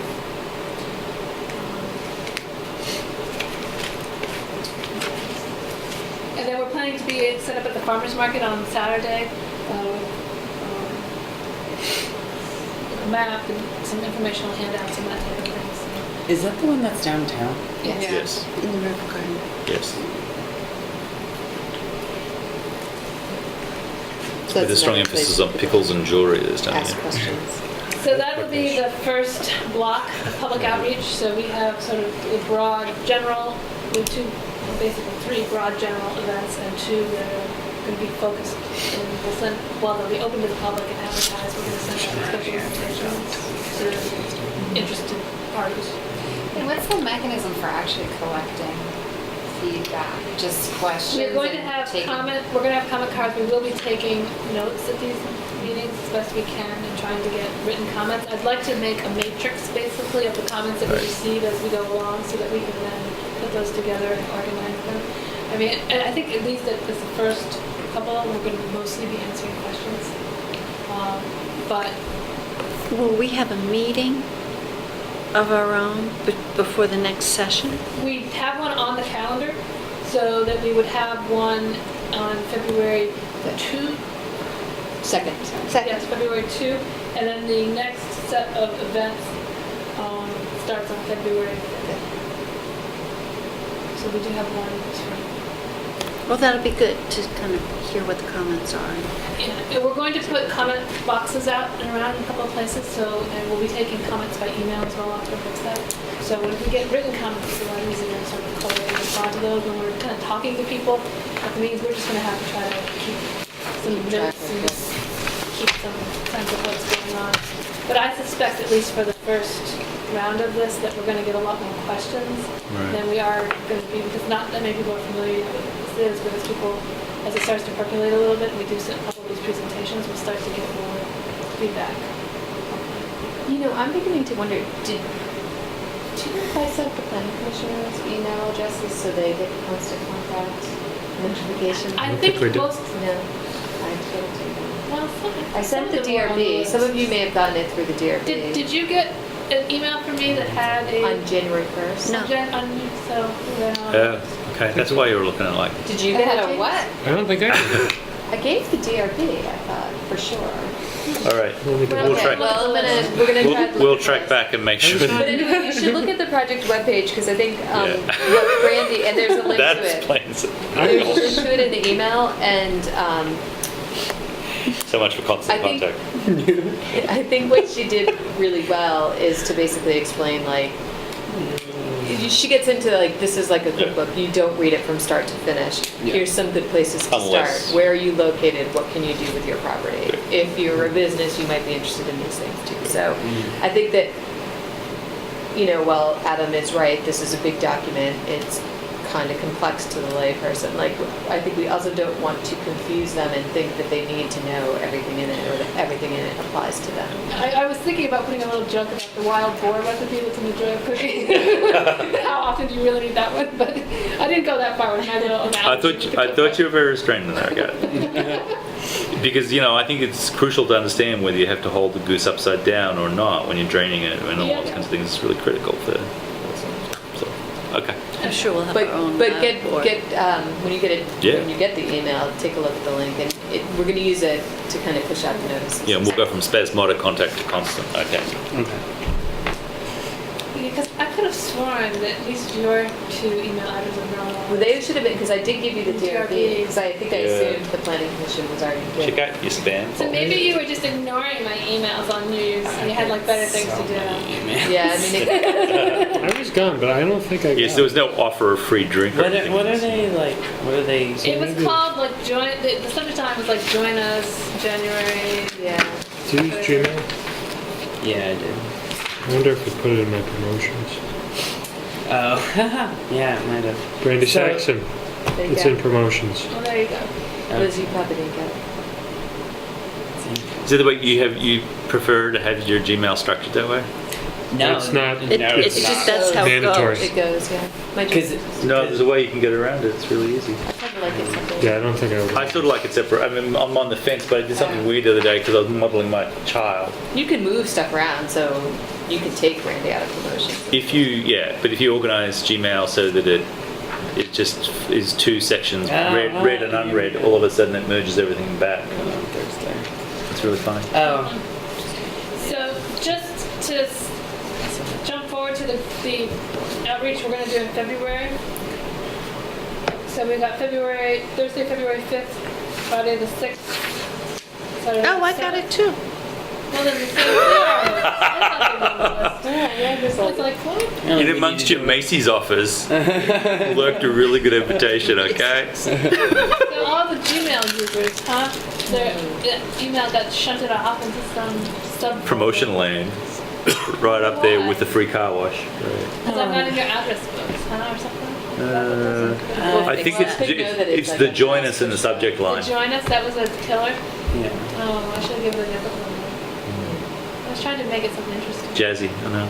There you go. That's what happens when you're doing So it's the February grouping. We're going to do two, one on Thursday and one on Friday, sort of a midday, noontime, crossing the noon hour.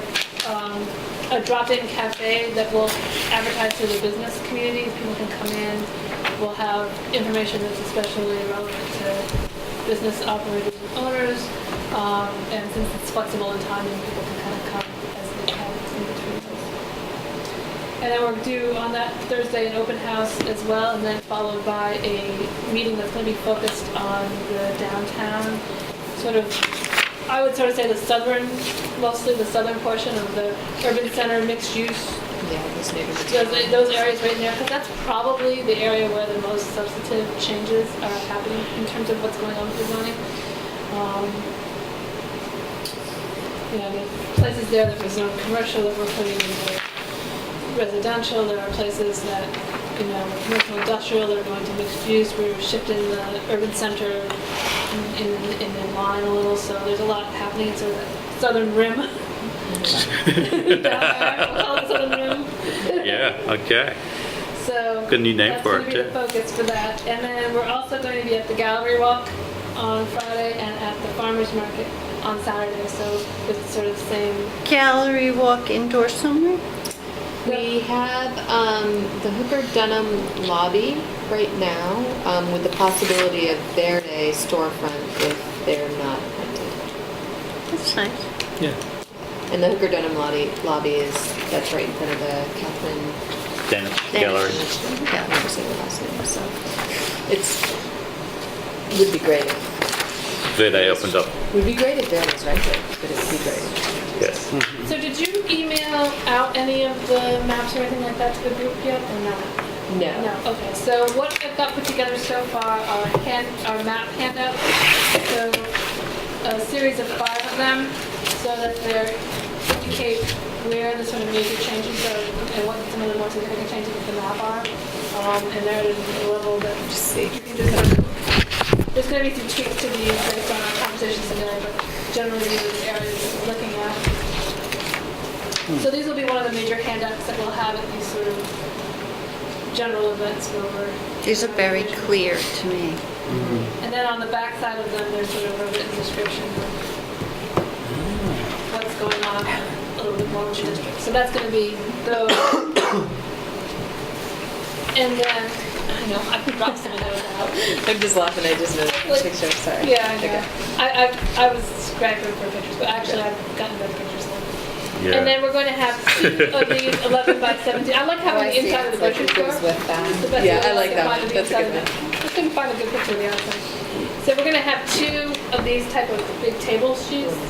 Yeah, they're both there. Okay. And these 2 11 by 17 sheets essentially summarize all of the really critical information. It's a lot, about but it's Part 2. So it summarizes the dimensional standards, the purpose of the district, and the uses generally. So, and it describes a little bit where there are changes. So we should be able to hand these out in conjunction with the district maps, and people should have a pretty good sense. My general experience with doing these zoning revisions is that most people are primarily interested in the zoning district regulations. All the stuff that we're doing in Part 3 is primarily of interest to the land development professional community and to business owners who have a certain type of business and want to see what would be relevant to their business. The average homeowner is mostly only going to be interested in what's going on in the zoning district. Right. I like that we can document the public outreach so clearly with this stuff and that it looks so good. Yeah, it all looks very, it's all very visually, like when I look at this stuff, I try to think from like the lay person kind of standpoint, like if I knew nothing about it. this and got it, and it all looks very approachable. So that's what we're going for. And this is probably going And to I like the why. I'm working on getting a Y in there. So I think how we're going to end up putting this together is that this is going to go into a booklet form where we're going to have these as page spreads in the booklet and the zoning map. So I'll have 2 of like 2 sheets put together like that. And I really liked how We can hand out. sorry, I just want to compliment her for a second. Dane, you get this. I really liked how you also use current pictures of the areas so that people are really getting an idea of what Yeah, and you're talking I about. went out and froze my little fingertips for you today. We'll have better pictures. Winter photographs. Right. Yeah, it looks so Yes. much nicer. Well, Sue also provided me with all the photos that you had from the town plan, so Oh, great. we've got a better assortment of photos. Right.